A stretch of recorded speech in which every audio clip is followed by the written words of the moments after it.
اعوذ باللہ من الشیطان الرجیم بسم اللہ الرحمن الرحیم انک میت و انہم میتون صدق اللہ مولانا العلی العظیم وبلغنا نبیہ ورسولہ الکریم۔ عزیز طلبہ اور سوشل میڈیا کے محترم و معزز سامعین و ناظرین، تحقیق المسائل کے حوالہ سے آج ہمارا 46واں عنوان ہے، جو کہ مسئلہ حیات النبی سے متعلق ہے۔ اس حوالہ سے ہماری جماعت اشاعت التوحید و سنہ، ہمارا موقف یہ ہے کہ انبیاء کرام علیہم السلام، ان کو دنیاوی لحاظ سے وفات آ چکی ہے، سوائے سیدنا عیسیٰ علیہ نبینا و علیہ الصلاۃ و تسلیمات کے کہ ان کو اللہ رب العزت نے زندہ آسمانوں پر اٹھا لیا تھا، اور وہ قیامت کے قریب دوبارہ تشریف لائیں گے، اور ان کے لیے بھی دنیاوی لحاظ سے وفات ہوگی۔ انبیاء کرام علیہم السلام کو وفات کے بعد ایک اور حیات حاصل ہے، جس کو برزخی حیات کہا جاتا ہے۔ ہمارا اشاعت التوحید و سنہ کا عقیدہ یہ ہے کہ انبیاء کرام علیہم السلام برزخ میں برزخی حیات کے ساتھ زندہ ہیں، ان کو دنیاوی حیات حاصل نہیں ہے۔ البتہ ان کے اجساد مطہرہ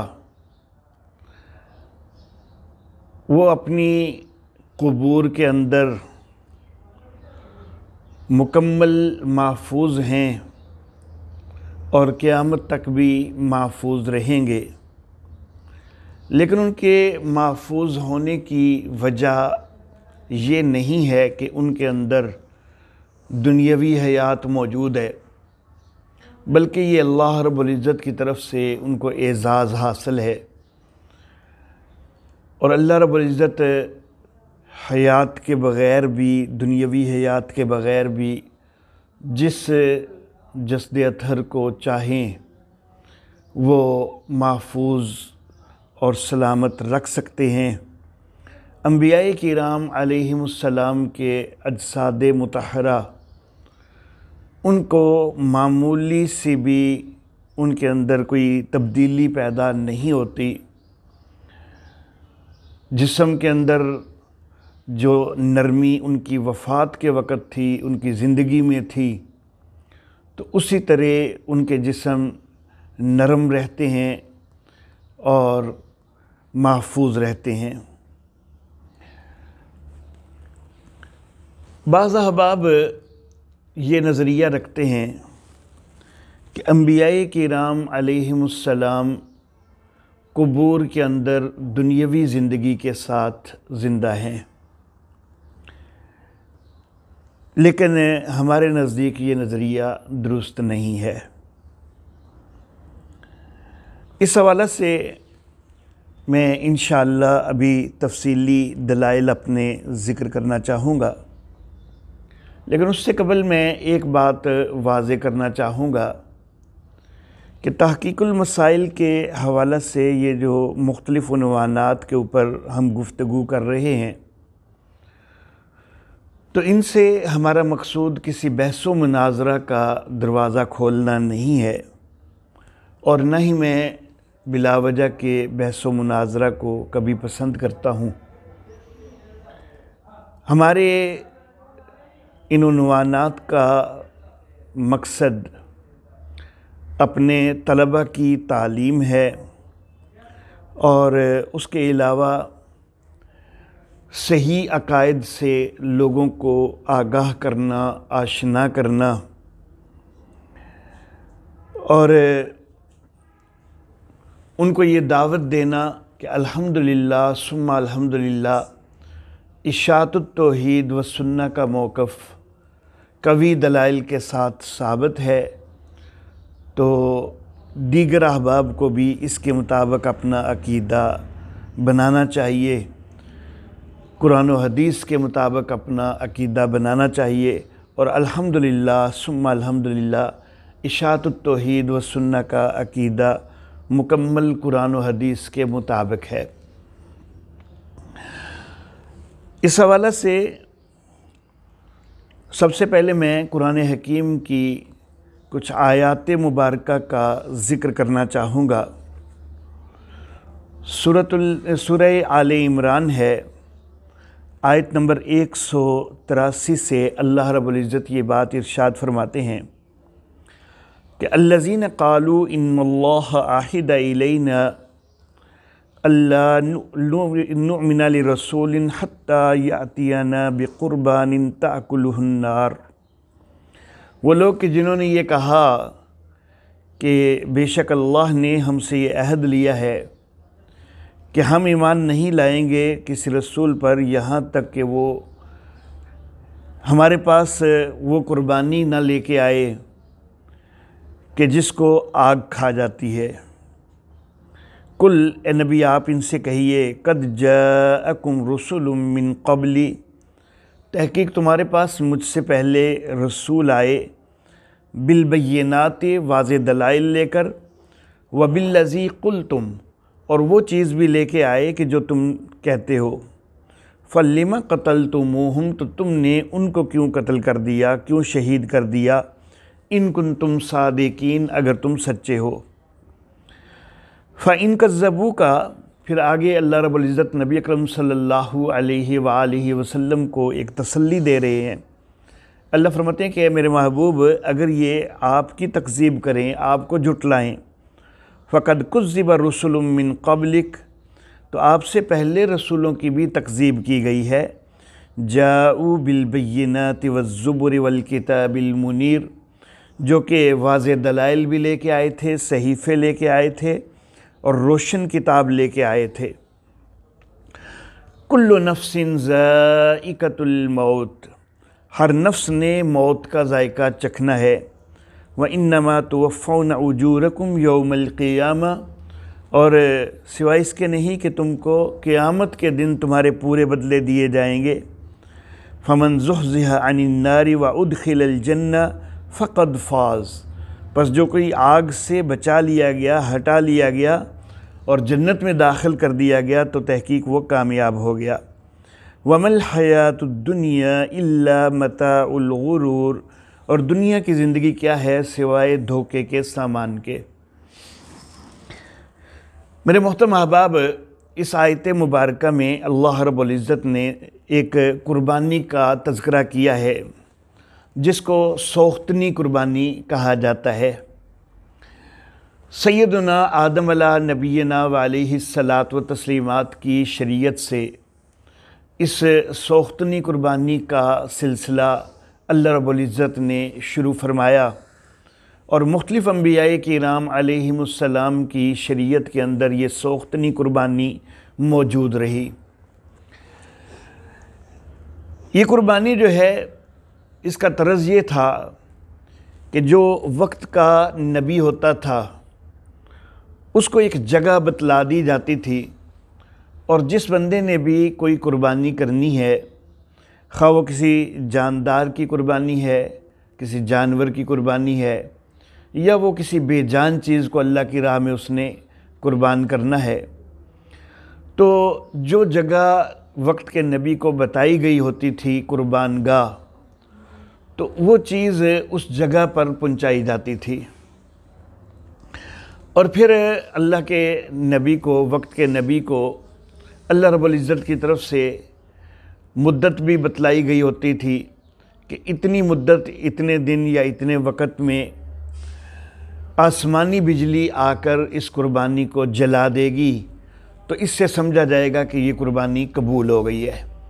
لیکن اگر مقررہ مدت گزر جاتی اور آسمانی بجلی آ کر اس کو نہ جلاتی تو یہ سمجھا جاتا کہ یہ قربانی قبول نہیں ہوئی ہے۔ تو یہ قربانی کا ایک طرز جو ہے اللہ رب العزت نے مقرر فرمایا تھا۔ البتہ امت محمدیہ کے لیے اللہ رب العزت نے جو قربانی کا تصور ہے اس کو جانوروں کے ذبح کرنے کے انداز میں تبدیل کر دیا ہے۔ یہ جو سوختنی قربانی ہے، اس کے متعلق یہ خیال کیا جا سکتا ہے کہ یہ طرز جو ہے اس لحاظ سے بڑا اچھا تھا کہ پتہ تو چل جاتا تھا کہ قربانی قبول ہوئی ہے یا نہیں ہوئی ہے، لیکن دوسری طرف اس قربانی کے وجہ سے ایک معاملہ یہ بھی ہو سکتا تھا کہ بعض اوقات ایک بندہ اللہ کا بڑا نیک بندہ ہے، متقی ہے، پرہیزگار ہے، لیکن کسی وقت اس سے کچھ ایسی خطا ہو گئی کہ اللہ رب العزت اس سے کچھ ناراض ہیں، اور اس وقت وہ کوئی قربانی پیش کرے اور اللہ رب العزت کی طرف سے آزمائش بن جائے کہ اللہ اس کی قربانی کو قبول نہ کریں، تو ایک بہت زیادہ شرمندگی جو ہے وہ لاحق ہو سکتی تھی۔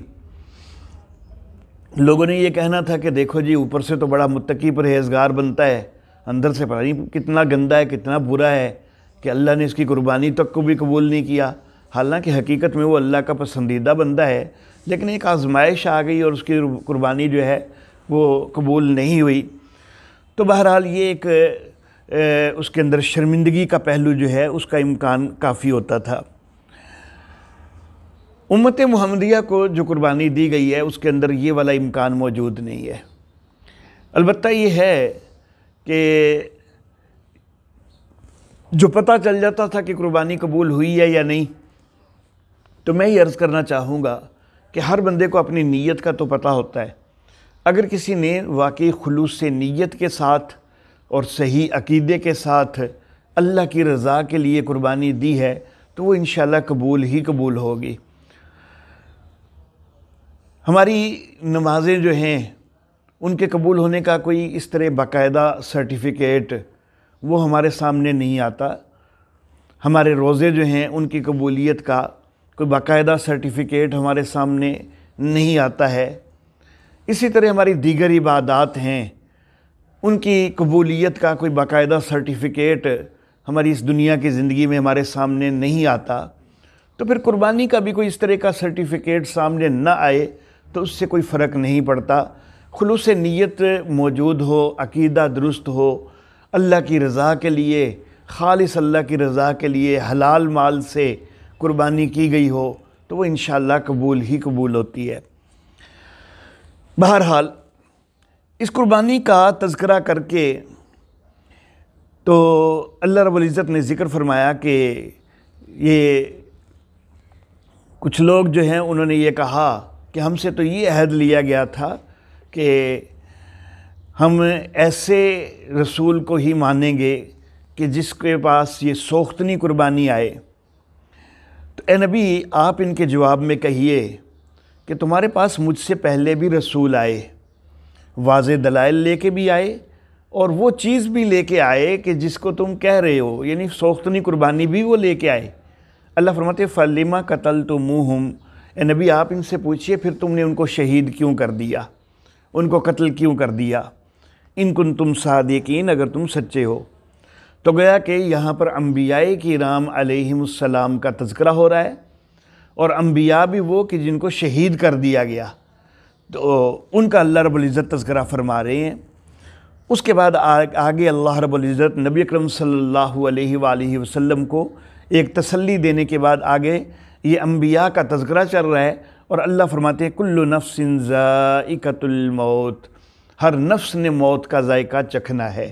تو گویا کہ انبیاء کرام علیہم السلام ان کے لیے بھی موت ضرور ہے۔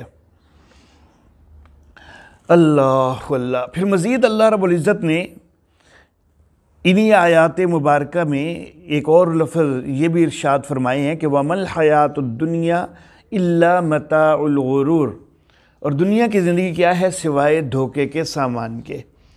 تو گویا کہ اللہ رب العزت نے یہ واضح کر دیا کہ یہ دنیا کی زندگی جو ہے اس کی حیثیت بڑی حقیر ہے، بڑی کمتر ہے۔ تو انبیاء کرام علیہم السلام ان کی اللہ رب العزت موت کا تذکرہ فرما رہے ہیں، تو ظاہر بات ہے کہ موت طبی ہے کہ کم از کم یہ دنیاوی حیات تو ختم ہوگی تو تب موت آئے گی. اگر دنیاوی حیات ہی ان کی برقرار ہے تو پھر موت تو نہ ہوئی. اور پھر اللہ رب العزت نے دنیا کی زندگی کے کمتر ہونے کا تذکرہ کر کے اس طرف بھی اشارہ کر دیا کہ یہ دنیا کی زندگی سے وہ چلے گئے، وہ شہید ہو گئے، وہ قتل کر دیے گئے. اس کے باوجود جس طرح قرآن حکیم میں دوسرے مقام پر ہے کہ شہید کو جو ہے وہ مردہ نہیں کہنا، اور یہ ہے کہ مردہ گمان بھی نہیں کرنا، تو وہ ایک زندگی ان کو حاصل ہے اور وہ بڑی اعلیٰ زندگی ہے. یہ دنیا کی کمتر زندگی ان کو حاصل نہیں ہے. ان آیات مبارکہ میں من قبلی کا لفظ جو ہے یہ بھی واضح کر رہا ہے کہ وہ انبیاء کرام نبی اکرم صلی اللہ علیہ وآلہ وسلم سے پہلے دنیا کی زندگی سے جا چکے، سوائے سیدنا عیسیٰ علیہ الصلاۃ و تسلیمات کے کہ ان کے متعلق دیگر دلائل موجود ہیں کہ ان کو زندہ آسمان پر اٹھا لیا گیا. پھر رسول من قبلک کا لفظ جو ہے تو اس کے اندر بھی نبی اکرم صلی اللہ علیہ وآلہ وسلم سے ان کی زندگی، ان انبیاء کی دنیاوی زندگی پہلے ہونے کا اشارہ واضح موجود ہے. اللہ اللہ. قرآن حکیم کا دوسرا مقام جس کا میں تذکرہ کرنا چاہوں گا سورۃ النساء کی آیت نمبر 69 ہے. اللہ رب العزت ارشاد فرماتے ہیں کہ من یطع اللہ والرسول فاولئک مع الذین انعم اللہ من النبیین والصدیقین والشہداء والصالحین وحسن اولئک رفیقا. انعم اللہ علیہم من النبیین. اچھا، انعم اللہ علیہم من النبیین، یہاں پر وہ نوٹس میں لکھنے سے رہ گیا. انا للہ و انا الیہ راجعون. من یطع اللہ والرسول فاولئک مع الذین انعم اللہ علیہم من النبیین والصدیقین والشہداء والصالحین، کہ جس نے اللہ اور رسول کی اطاعت کی تو وہ لوگ ان کے ساتھ ہیں کہ جن پر اللہ نے انعام کیا، نبیوں میں سے اور صدیقین میں سے اور شہداء میں سے اور صالحین میں سے. اللہ اللہ. رحمت کائنات صلی اللہ علیہ وآلہ وسلم اپنی وفات سے قبل اس آیت مبارکہ کی تلاوت فرما رہے تھے، اور ساتھ نبی اکرم صلی اللہ علیہ وآلہ وسلم نے ارشاد فرمایا کہ اللہم الرفیق الاعلیٰ، کہ یا اللہ میں رفاقت اعلیٰ میں جانا چاہتا ہوں. گویا کہ دنیا کی زندگی میں مزید نہیں رہنا چاہتا. سیدہ عائشہ صدیقہ رضی اللہ تعالی عنہا وہ فرماتی ہیں کہ میں نے نبی اکرم صلی اللہ علیہ وآلہ وسلم کی وفات کے قریب آپ کے جو ہے آپ کے ہونٹوں میں جب جو ہے وہ میں نے محسوس کیا کہ آپ کچھ بول رہے ہیں، ہونٹ ہل رہے تھے، تو میں نے کان لگا کے سنا تو نبی اکرم صلی اللہ علیہ وآلہ وسلم اسی آیت مبارکہ کی تلاوت فرما رہے تھے. نبی اکرم صلی اللہ علیہ وآلہ وسلم نے اپنی حیات طیبہ میں یہ بات ارشاد فرمائی تھی کہ جب نبی کی وفات کا وقت آتا ہے تو اس سے پہلے پوچھا جاتا ہے. تو اب یہاں پر مسند احمد کی روایت میں بل الرفیق الاعلیٰ کے لفظ بھی موجود ہیں. تو گویا کہ واضح ہو گیا کہ نبی اکرم صلی اللہ علیہ وآلہ وسلم سے پوچھا گیا کہ آپ نے دنیا کی زندگی مزید گزارنی ہے یا اب دنیا کی زندگی آپ کی ختم کر دی جائے. تو نبی اکرم صلی اللہ علیہ وآلہ وسلم نے رفاقت اعلیٰ کو ہی اختیار فرمایا. یہ جو سورۃ النساء کی آیت مبارکہ ہے، تفسیر قرطبی کے اندر حضرت عبداللہ بن زید بن عبد ربہ کے حوالہ سے اس کا ایک شان نزول بھی مذکور ہے کہ حضرت عبداللہ بن زید بن عبد ربہ وہ کہنے لگے کہ یا رسول اللہ اذا مت و متنا کنت فی علیین لا نراک ولا نجتمع بک، کہ اے اللہ کے رسول جس وقت آپ کی بھی وفات ہو جائے گی، ہماری بھی وفات ہو جائے گی، تو آپ تو علیین میں ہوں گے، یعنی علیین کے اونچے درجوں میں ہوں گے، اونچے مقام پہ ہوں گے، ہم تو آپ کو دیکھ بھی نہیں سکیں گے، آپ کے ساتھ اکٹھے بھی نہیں ہو سکیں گے۔ تو اس کے جس وقت یہ انہوں نے یہ اظہار کیا تو اس کے اوپر جو ہے یہ آیت مبارکہ نازل ہوئی، اور اس آیت مبارکہ کے اندر واضح کر دیا گیا کہ وہاں پر جو ہے نبیوں کے ساتھ، صدیقین کے ساتھ، شہداء کے ساتھ، صالحین کے ساتھ حشر ہوگا، اللہ اور اس کے رسول کی اطاعت کرنے والوں کا۔ اب ظاہر بات ہے کہ یہ جو رفاقت ہے، یہ جو قبور جن کے اندر تدفین ہوئی ہے، ان قبور کے اندر جو ہے وہ تو یہ رفاقت حاصل نہیں ہوتی ہے۔ تو یہ جو نبیوں کی، صدیقین کی، شہداء کی، صالحین کی رفاقت ہے، تو ظاہر بات ہے کہ یہ برزخی دنیا کے اندر، برزخی حیات کے اندر یہ رفاقت حاصل ہوتی ہے۔ قرآن حکیم کا تیسرا مقام جو میں ذکر کرنا چاہوں گا سورۃ الحجر ہے۔ اس میں اللہ رب العزت نے ذکر فرمایا ہے، سورۃ الحجر کی بالکل آخری آیت مبارکہ، اللہ رب العزت فرماتے ہیں کہ وَاعْبُدْ رَبَّكَ حَتَّى يَأْتِيَكَ الْيَقِينُ۔ نبی اکرم صلی اللہ علیہ وآلہ وسلم کو ان آیات مبارکہ میں مخاطب کیا گیا ہے۔ آیت نمبر 99 ہے، آخری آیت ہے، اور اللہ فرما رہے ہیں کہ وَاعْبُدْ رَبَّكَ حَتَّى يَأْتِيَكَ الْيَقِينُ، کہ آپ اپنے رب کی بندگی کیجئے یہاں تک کہ آپ کو یقین پہنچ جائے، یقین آپ تک آ جانے تک۔ اب یہاں پر یقین جو ہے اس کا معنی یقینی طور پر موت ہی ہے، اس کا کوئی اور معنی جو ہے وہ نہیں کیا جا سکتا۔ اللہ رب العزت نے قرآن حکیم میں دوسرے مقام پر سورہ مدثر کے اندر ایک بات ارشاد فرمائی ہے، اور وہاں سے بھی یہ بات بڑی واضح ہو جاتی ہے کہ یقین جو ہے وہ خود قرآن حکیم کے اندر سورہ مدثر کے اندر موت کے معنی میں استعمال ہوا ہے۔ اللہ رب العزت فرماتے ہیں کہ فی جنات یتساءلون عن المجرمین ما سلککم فی سقر۔ تو یہاں پر مجرموں سے ایک سوال کا تذکرہ ہے کہ تم جہنم میں کیوں پڑے ہو، کس چیز نے جہنم میں تمہیں جو ہے وہ پہنچا دیا ہے؟ تو وہ اپنی کچھ خرابیاں ذکر کرتے ہیں۔ قالوا لم نک من المصلین، وہ کہتے ہیں کہ ہم نمازیں نہیں پڑھتے تھے۔ اس طرح پھر آگے اور خرابیاں جو ہیں وہ ان کی ذکر ہو رہی ہیں۔ یہ خرابیوں کا تذکرہ کرتے ہوئے آگے اللہ رب العزت فرماتے ہیں کہ وہ جہنمی یہ بات کہیں گے کہ یہ ان خرابیوں کے اندر ہم رہے کب تک؟ حتیٰ اتانا الیقین، یہاں تک کہ ہم تک یقین آ چکا۔ اب یہاں پر یقین سے موت ہی یہاں پر مراد ہے، کیونکہ اگر موت سے پہلے انہوں نے ان خرابیوں سے توبہ کر لی ہوتی تو پھر تو وہ جہنم میں نہ پڑے ہوتے۔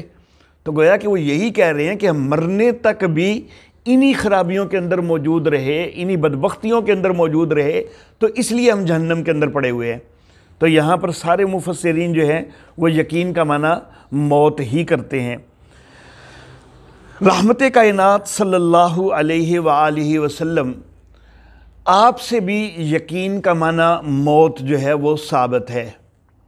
حضرت عثمان بن مظعون رضی اللہ تعالی عنہ، ان کی وفات ہوئی تو نبی اکرم صلی اللہ علیہ وآلہ وسلم ان کی میت پہ گئے، اور نبی اکرم صلی اللہ علیہ وآلہ وسلم نے یہ لفظ ارشاد فرمائے، اما ہوا فقد جاءہ الیقین، بہرحال یہ جو ہے تو اس کو تو یقین پہنچ چکا۔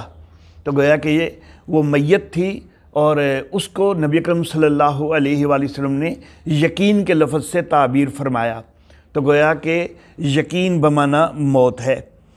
سورۃ الحجر کی جو آخری آیت ہے اس کے اندر اگر ہم یقین کا معنی موت کے علاوہ کوئی بھی اور یقینی بات لیں تو پھر تو اسلام کی پوری عمارت ہی زمین بوس ہو جاتی ہے، کیونکہ پھر ترجمہ یہ بنے گا کہ وَاعْبُدْ رَبَّكَ، اپنے رب کی بندگی کرتا رہے، حتیٰ یأتیک الیقین، یہاں تک کہ اے نبی آپ کے پاس ایک یقینی بات پہنچے، اگر موت کے علاوہ کوئی یقینی بات ہے یہاں پر، تو پھر تو معاذ اللہ ثم معاذ اللہ یہ مطلب بنے گا نا کہ یہ رب کی جو بندگی ہے نا یہ کوئی یقینی بات نہیں ہے۔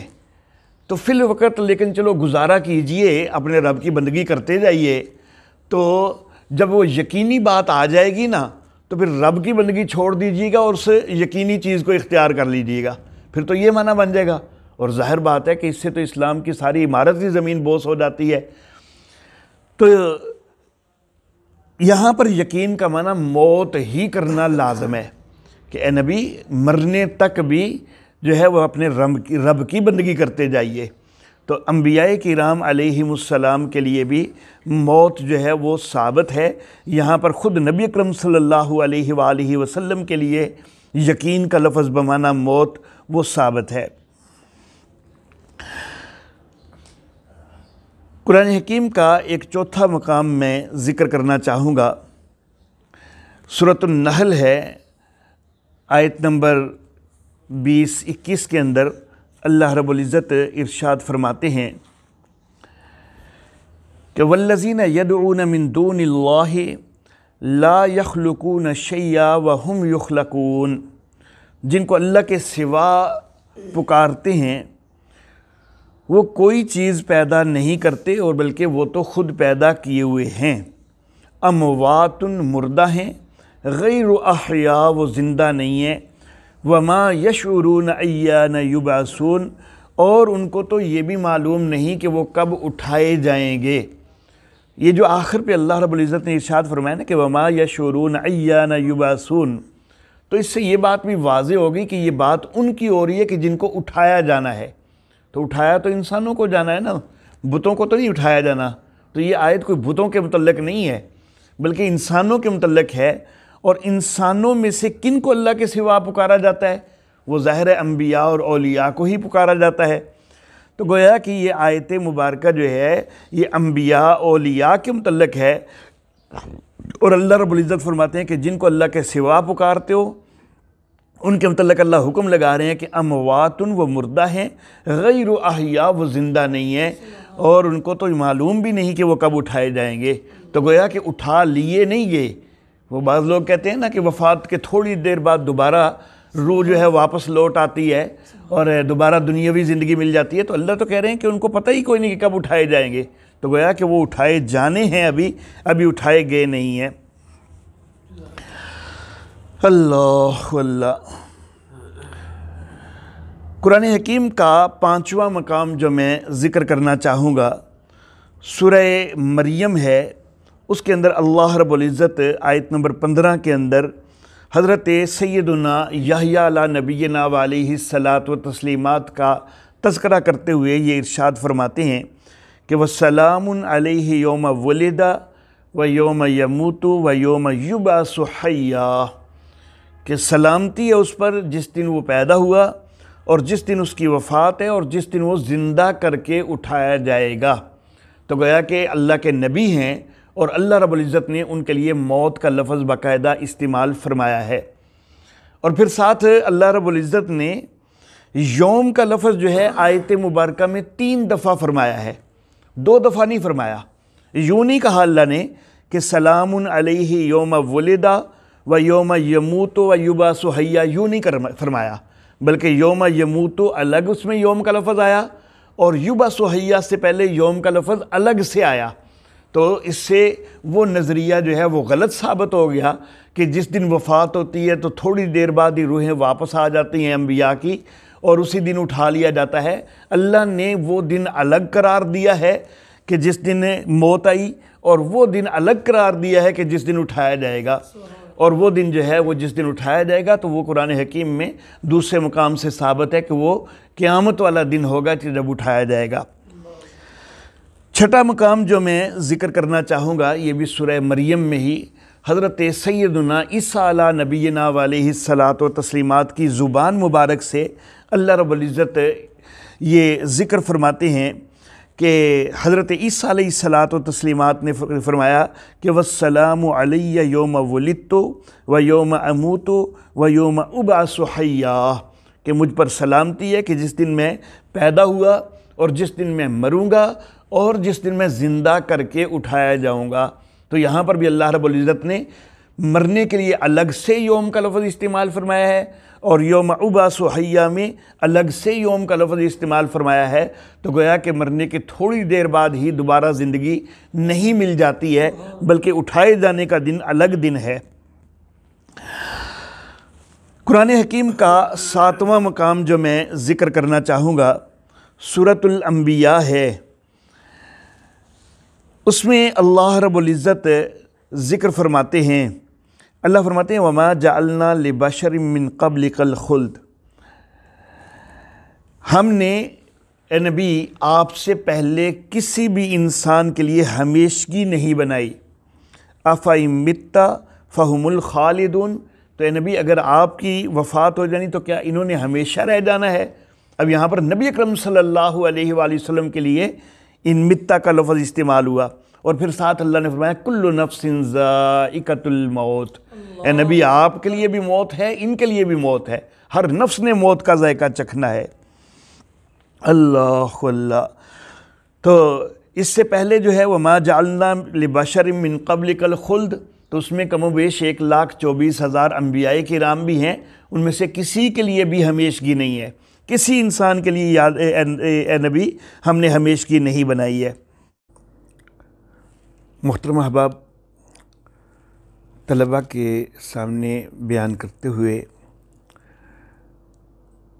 عنوان کا آخری حصہ ریکارڈ نہیں ہو سکا، اس لیے میں اس کو دوبارہ سے ریکارڈ کر رہا ہوں۔ قرآن حکیم کے 7 مقامات کا میں تذکرہ کر چکا۔ قرآن حکیم کا 8واں مقام جس کا میں ذکر کرنا چاہوں گا سورہ مومنون ہے، جس میں اللہ رب العزت سیدنا آدم علیہ الصلاۃ والتسلیمات اور نسل انسانی کی تخلیق کا تذکرہ فرماتے ہیں۔ اللہ رب العزت نے وَلَقَدْ خَلَقْنَا الْإِنسَانَ مِنْ سُلَالَةٍ مِّن طِين سے یہ تذکرہ شروع فرمایا ہے، اور پھر آگے نطفہ سے تخلیق کا بھی تذکرہ کیا ہے۔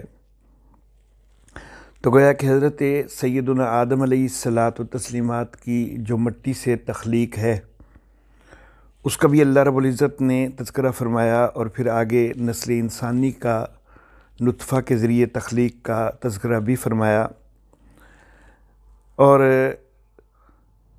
یہ تذکرہ فرمانے کے بعد اللہ رب العزت یہ ارشاد فرماتے ہیں کہ ثم انکم بعد ذلک لمیتون، پھر اس کے بعد تم سب فوت ہو جانے والے ہو، میت ہو جانے والے ہو۔ ثم انکم یوم القیامت تبعثون، پھر بے شک تم قیامت والے دن اٹھائے جاؤ گے۔ تو اس میں سیدنا آدم علیہ الصلاۃ والتسلیمات اور ساری نسل انسانی کے متعلق اللہ رب العزت نے یہ ارشاد فرمایا کہ تم سب کے لیے موت ہے، اور ظاہر بات ہے کہ نسل انسانی کے اندر انبیاء کرام علیہم السلام بھی شامل ہوتے ہیں، اور خود حضرت آدم علیہ نبینا علیہ الصلاۃ والتسلیمات وہ بھی اللہ کے پہلے نبی ہیں۔ تو ساری انسانیت انبیاء کرام علیہم السلام سمیت سب کے لیے جو ہے یہاں پر موت کا تذکرہ موجود ہے، اور پھر سب کے لیے انبیاء سمیت سب کے لیے قیامت کے دن اٹھائے جانے کا بھی تذکرہ ہے۔ قرآن حکیم کا 9واں مقام جو میں ذکر کرنا چاہوں گا سورۃ الشعراء ہے، جس میں اللہ رب العزت سیدنا ابراہیم علیہ نبینا علیہ الصلاۃ والتسلیمات کا تذکرہ فرما رہے ہیں، اور حضرت سیدنا ابراہیم علیہ الصلاۃ والتسلیمات کی زبان مبارک سے اللہ رب العزت ان الفاظ کا ذکر فرماتے ہیں کہ حضرت ابراہیم علیہ الصلاۃ والتسلیمات نے دعا کرتے ہوئے یہ لفظ بھی ارشاد فرمائے کہ والذی یمیتنی ثم یحیین، کہ وہ کہ جو مجھے مارے گا پھر مجھ کو زندہ کرے گا۔ تو سیدنا ابراہیم علیہ الصلاۃ والتسلیمات کے لیے بھی گویا کہ موت کا لفظ موجود ہے۔ قرآن حکیم کا 10واں مقام جس کا میں تذکرہ کرنا چاہوں گا۔ سورۃ القصص کے اندر اللہ رب العزت نبی اکرم صلی اللہ علیہ وآلہ وسلم کا تذکرہ فرما رہے ہیں، وَمَا كُنْتَ تَرْجُو أَن يُلْقَى إِلَيْكَ الْكِتَابُ۔ تو اس میں واضح ہے کہ یہ نبی اکرم صلی اللہ علیہ وآلہ وسلم کا تذکرہ ہو رہا ہے۔ اور پھر آگے جا کے اللہ رب العزت ارشاد فرماتے ہیں کہ کل شیء حالک الا وجہہ، کہ ہر چیز ہلاک ہونے والی ہے سوائے اس کی ذات کے۔ اب یہاں پر اللہ رب العزت نے نبی اکرم صلی اللہ علیہ وآلہ وسلم کا تذکرہ کرتے ہوئے آگے ہر چیز کو ہلاک ہونے والا فرمایا سوائے اپنی ذات کے۔ تو اگر انبیاء کرام علیہم السلام کا بھی اللہ رب العزت نے استثناء کرنا ہوتا تو اللہ رب العزت اس کا بھی یہاں استثناء فرما دیتے۔ قرآن حکیم کا 11واں مقام جو میں ذکر کرنا چاہوں گا، سورۃ العنکبوت میں اللہ رب العزت سارے نفوس کے متعلق، سب انسانوں کے متعلق ارشاد فرماتے ہیں کہ کل نفس ذائقۃ الموت ثم الینا ترجعون۔ تو کل نفس کے اندر جو ہے وہ انبیاء کرام علیہم السلام بھی شامل ہیں، خود رحمت کائنات صلی اللہ علیہ وآلہ وسلم بھی شامل ہیں، اور ہر ایک کے لیے اللہ فرما رہے ہیں کہ موت کا ذائقہ ہے۔ سورہ زمر میں اللہ رب العزت نے خاص نبی اکرم صلی اللہ علیہ وآلہ وسلم کو مخاطب کرتے ہوئے یہ بات ارشاد فرمائی ہے کہ انک میت و انہم میتون، اے نبی آپ بھی فوت ہو جانے والے ہیں اور یہ بھی فوت ہو جانے والے ہیں۔ اب نبی اکرم صلی اللہ علیہ وآلہ وسلم کے لیے اللہ رب العزت نے خود میت کا لفظ استعمال فرمایا ہے۔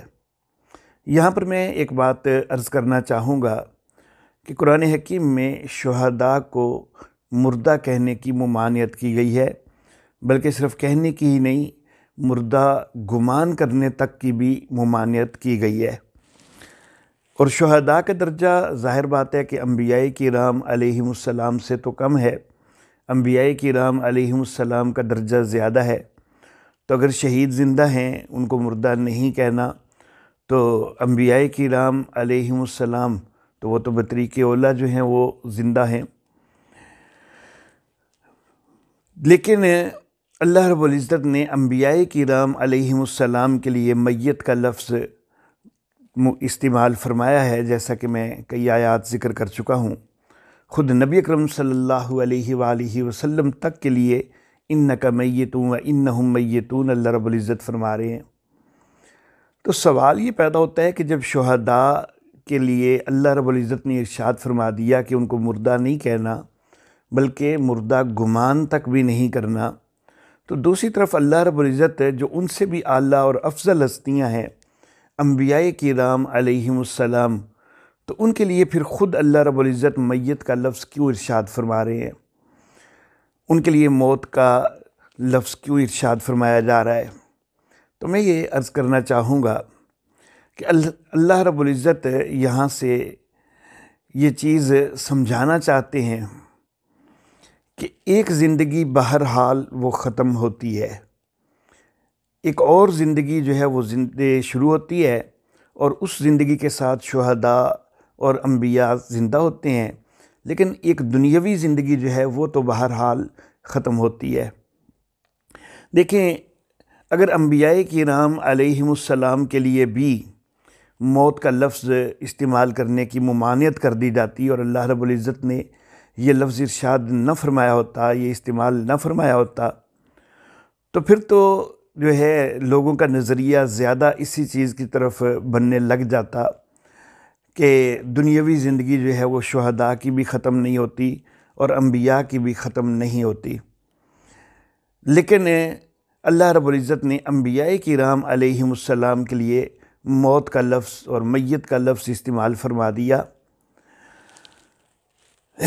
کیونکہ اب انبیاء کرام علیہم السلام ان سے اوپر تو اور کوئی جو ہے ہستیاں موجود نہیں ہیں، کہ جن کے لیے جن کے ذریعے جو ہے وہ اللہ رب العزت پھر مسئلہ واضح کرتے، جو سب سے مخلوقات میں اعلیٰ اور افضل ہستیاں ہیں تو وہ تو انبیاء کرام علیہم السلام ہی ہیں۔ تو اب انہی کے ذریعے مسئلہ واضح کیا جانا تھا۔ اب اگر ان کے لیے بھی لفظ استعمال ہو جاتا کہ ان کو مردہ نہیں کہنا، مردہ گمان نہیں کرنا، تو پھر تو لوگوں کو غلط فہمیاں زیادہ ہونے لگ جاتی۔ تو اللہ رب العزت نے ان کے لیے میت کا لفظ استعمال فرما دیا۔ اب جس طرح ایک طرف یہ ہم بات کرتے ہیں، یہ میری بات جو ہے یہ خاص طور پر توجہ کے قابل ہے، ایک طرف جب ہم یہ بات کرتے ہیں کہ شہداء ان کے متعلق اللہ فرماتے ہیں کہ ان کو مردہ نہ کہو اور مردہ گمان بھی نہ کرو، تو انبیاء کرام علیہم السلام ان کا درجہ تو اعلیٰ اور افضل ہے، تو وہ بطریق اولیٰ جو ہے وہ زندہ ہوں گے، اور یقیناً زندہ ہیں، برزخی حیات کے ساتھ ہمارے نزدیک وہ زندہ ہیں۔ تو دوسری طرف ذرا اس طرف بھی توجہ دینی چاہیے کہ اللہ رب العزت نے انبیاء کرام علیہم السلام کے لیے جب موت کا لفظ استعمال کر دیا، میت کا لفظ استعمال فرما دیا، تو شہداء کا درجہ تو انبیاء سے کم ہے۔ تو جب انبیاء تک کے لیے موت اللہ خود ثابت فرما رہے ہیں، تو پھر یقینی بات ہے کہ شہداء ان کے لیے موت یقینی طور پر ثابت ہے، وہ بطریق اولیٰ ثابت ہوتی ہے۔ جس طرح شہداء کی زندگی سے انبیاء کی زندگی بطریق اولیٰ ثابت ہوتی ہے، اسی طرح انبیاء کرام علیہم السلام کے لیے میت کا لفظ جو استعمال ہوا ہے، اس سے شہداء کے لیے بھی کسی زندگی کا ختم ہونا تو وہ بطریق اولیٰ جو ہے وہ ثابت ہوتا ہے۔ تو معاملہ ان دونوں چیزوں کا جب ہم مد نظر رکھتے ہیں تو معاملہ تو بڑا نکھر کے سامنے آ جاتا ہے کہ شہداء کی بھی ایک زندگی ختم ہوتی ہے، انبیاء کی بھی ایک زندگی ختم ہوتی ہے۔ ظاہر بات ہے کہ شہید کہتے ہی اس وقت ہیں کہ جس وقت زندگی ختم ہوتی ہے۔ اگر ایک آدمی زخموں سے انتہائی چور بھی ہو گیا ہے میدان جہاد میں، لیکن اس کی وفات نہیں ہوئی ہے، اگر روح اور جسم کا تعلق منقطع نہیں ہوا ہے، تو اس کو غازی تو کہا جا سکتا ہے، لیکن اس کو شہید تو نہیں کہا جا سکتا۔ شہید تو کہتے ہی اس وقت ہیں کہ جب یہ دنیاوی زندگی بہرحال ختم ہوتی ہے۔ تو اللہ رب العزت نے انبیاء کرام علیہم السلام کے لیے میت اور موت کا لفظ استعمال کر کے یہ واضح فرما دیا کہ انبیاء کی بھی ایک زندگی ختم ہوتی ہے اور شہداء کی بھی بطریق اولیٰ ختم ہوتی ہے، لیکن چونکہ دونوں کی ایک اور اعلیٰ زندگی جو ہے وہ اس کے بعد موجود ہے، تو اس لیے وہ دونوں زندہ بھی ہیں، شہداء بھی زندہ ہیں، انبیاء بھی زندہ ہیں، لیکن وہ ایک اعلیٰ زندگی کے ساتھ زندہ ہیں، جو کہ یہ دنیاوی زندگی نہیں ہے۔ یہ دنیاوی زندگی جو ہے یہ تو بہرحال ختم ہو چکی، وہ اعلیٰ زندگی جو ہے وہ برزخی حیات ہے، جس کے ساتھ شہداء بھی زندہ ہیں، انبیاء بھی زندہ ہیں۔ قرآن حکیم کا 13واں مقام جو میں ذکر کرنا چاہوں گا، سورہ قاف کے اندر اللہ رب العزت نے ساری نسل انسانی کا تذکرہ فرمایا۔ وَلَقَدْ خَلَقْنَا الْإِنسَانَ سے بات اللہ رب العزت نے شروع فرمائی اور سارے انسانوں کا تذکرہ کیا، اور سارے انسانوں کا جس کے اندر انبیاء تک بھی آتے ہیں تذکرہ کرتے ہوئے اللہ رب العزت آگے ارشاد فرماتے ہیں کہ وَجَاءَتْ سَكْرَةُ الْمَوْتِ بِالْحَقِّ۔ تو سارے انسانوں کے لیے جو ہے وہ موت کا تذکرہ اللہ رب العزت نے ارشاد فرمایا ہے، اور اس کے اندر انبیاء کرام علیہم السلام بھی آ جاتے ہیں۔ قرآن حکیم کا 14واں مقام جو میں ذکر کرنا چاہوں گا، سورۃ الرحمن کے اندر اللہ رب العزت ارشاد فرماتے ہیں کہ کل من علیہا فان ویبقی وجہ ربک ذو الجلال والاکرام، کہ جو بھی اس پر ہے وہ سب فنا ہونے والا ہے، اور باقی رہنے والی ذات تیرے رب کی ہے جو کہ جلال اور اکرام والی ہے۔ اب یہاں پر اللہ رب العزت نے صرف اپنی ذات کا استثناء کیا ہے، ساتھ انبیاء کرام علیہم السلام کا کوئی استثناء نہیں فرمایا ہے۔ قرآن حکیم کا 15واں مقام جو میں ذکر کرنا چاہوں گا، تو اس میں اللہ رب العزت سورہ عبسہ ہے، جس کے اندر اللہ رب العزت نے انسانوں کا، سارے انسانوں کا تذکرہ فرمایا۔ اللہ رب العزت بات فرما رہے ہیں، ارشاد فرما رہے ہیں کہ قتل الانسان ما اکفر، تو انسان کا تذکرہ ہو رہا ہے۔ تو انسان کا تذکرہ کرتے ہوئے آگے جا کے اللہ رب العزت سارے انسانوں کے متعلق فرما رہے ہیں ثم اماتہ فاقبرہ ثم اذا شاء انشر، کہ پھر اس کو موت دی، پھر اس کو قبر دے دی، پھر جس وقت چاہیں گے اس کو اٹھائیں گے۔ اب یہاں پر اللہ رب العزت نے سارے انسانوں کے لیے موت کا بھی تذکرہ کیا ہے اور قبر کا بھی تذکرہ کیا ہے۔ حالانکہ یہ جو تدفین کا مقام ہوتا ہے جس میں ہم مردوں کو دفن کرتے ہیں، تو یہ تو ہر ایک کے لیے نہیں ہے۔ بہت سارے مذاہب جو ہیں وہ تو مردوں کو دفن ہی نہیں کرتے ہیں، ان کے لیے تو یہ والی قبر تو بنائی نہیں جاتی ہے۔ کچھ ایسے ہیں کہ جو مردوں کو جلا دیتے ہیں، کچھ ایسے ہیں کہ جو ایک بڑا مینارہ قائم کرتے ہیں اور مردوں کو جو ہے وہ اس کے اوپر رکھاتے ہیں، پرندے نوچ کے کھا جاتے ہیں۔ تو یہ جو قبر ہے جو زمین کے اوپر کھود کر بنائی جاتی ہے، جس کے اندر مسلمان جو ہے وہ میتوں کو دفن کرتے ہیں، تو کئی سارے لوگ تو یہ دفن والا اہتمام کرتے ہی کوئی نہیں ہے، یہ والی قبر تو ہوتی کوئی نہیں ہے، جبکہ اللہ رب العزت سارے انسانوں کے متعلق فرما رہے ہیں کہ ثم اماتہ فاقبرہ، کہ پھر اس کو موت دی، پھر اس کو قبر بھی دی۔ تو سارے انسانوں کے لیے قبر یہاں پر ثابت ہو رہی ہے، حالانکہ یہ والی قبر جس کے اندر ہم جسم کو دفن کر کے آتے ہیں تو یہ تو سارے انسانوں کے لیے نہیں ہوتی۔ مسلمان اور یہود و نصارہ وہ مردوں کو دفن کرتے ہیں، لیکن ان کے بھی سارے مرحومین جو ہیں وہ دفن نہیں ہو سکتے ہیں۔ کئی ایسے ہیں کہ جو سمندر کے اندر مثال کے طور پر غرق ہو گئے اور ان کی میتیں نہیں ملی، یا کسی ایسے گمنام علاقے کے اندر کوئی فوت ہو گیا ہے کہ جہاں پر کسی نے اس کی تدفین نہیں کی ہے، تو سارے مسلمانوں کو بھی یہ قبر یہ والی تو میسر نہیں آتی ہے، جبکہ اللہ فرما رہے ہیں فاقبرہ سارے انسانوں کے متعلق کہ سارے انسان جو ہیں ان کو اللہ قبر دیتے ہیں۔ تو پھر یہاں سے واضح ہو جاتا ہے کہ قبر سے یہاں پر وہ عالم برزخ کی قبر مراد ہے، یہ والی قبر مراد نہیں ہے۔ تو بہرحال قرآن حکیم میں بہت سارے دیگر مقامات بھی موجود ہیں کہ جن میں انسانیت کے لیے، اور انبیاء کرام علیہم السلام بھی اس کے اندر شامل ہیں، ان کے لیے موت کو جو ہے اللہ رب العزت نے ثابت فرمایا ہے۔ میں نے قرآن حکیم کے 15 مقامات کا صرف ایک انتخاب کر کے یہ مقامات یہاں پر ذکر کیے ہیں۔ جس وقت ہم یہ مقامات ذکر کرتے ہیں اور جس وقت ہم یہ بات بیان کرتے ہیں کہ اللہ رب العزت نے انبیاء کرام علیہم السلام کے لیے بھی موت کا لفظ جو ہے وہ استعمال فرمایا ہے، تو بعض احباب پھر وہ ایک بات یہ کہتے ہیں کہ جی موت تو ہم مانتے ہی ہیں، موت کا ہم انکار کب کرتے ہیں؟ تو یہ آیتیں تو موت کو ثابت کر رہی ہیں نا، تو ہم موت کا انکار تو کرتے ہی نہیں ہیں، تو یہ آیتیں ہمارے مقابلہ میں آپ کیوں پیش کر رہے ہیں؟ تو میں یہ عرض کرنا چاہوں گا کہ اللہ رب العزت نے سورہ زمر میں موت کی حقیقت کو واضح فرمایا ہے۔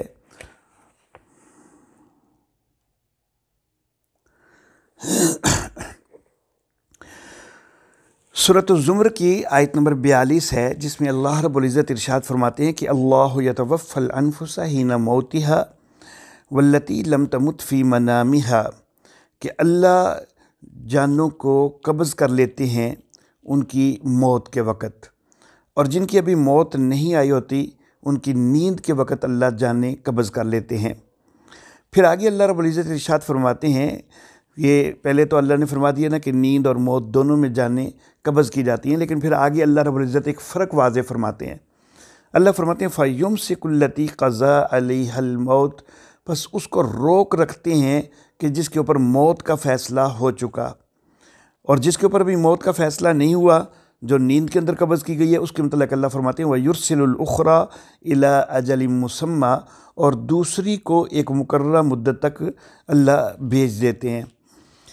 اب یہاں پر اللہ رب العزت نے نیند کے اندر اور موت کے اندر دونوں کے اندر جان کے قبض کرنے کا تذکرہ فرمایا، لیکن موت کے حوالے سے ساتھ اللہ رب العزت نے یہ بات ارشاد فرمائی ہے کہ موت کے اندر جان کو قبض کر کے روک لیا جاتا ہے، اس کو واپس نہیں بھیجا جاتا۔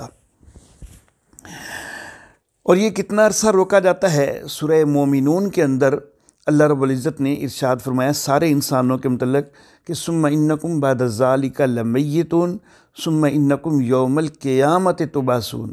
تو وہاں سے یہ بھی واضح ہو گیا کہ وہ قیامت تک جو ہے وہ جانوں کو روکا جاتا ہے، روحوں کو روکا جاتا ہے، اور قیامت تک روحیں جو ہیں وہ واپس نہیں آتی، تو تب موت ہوتی ہے۔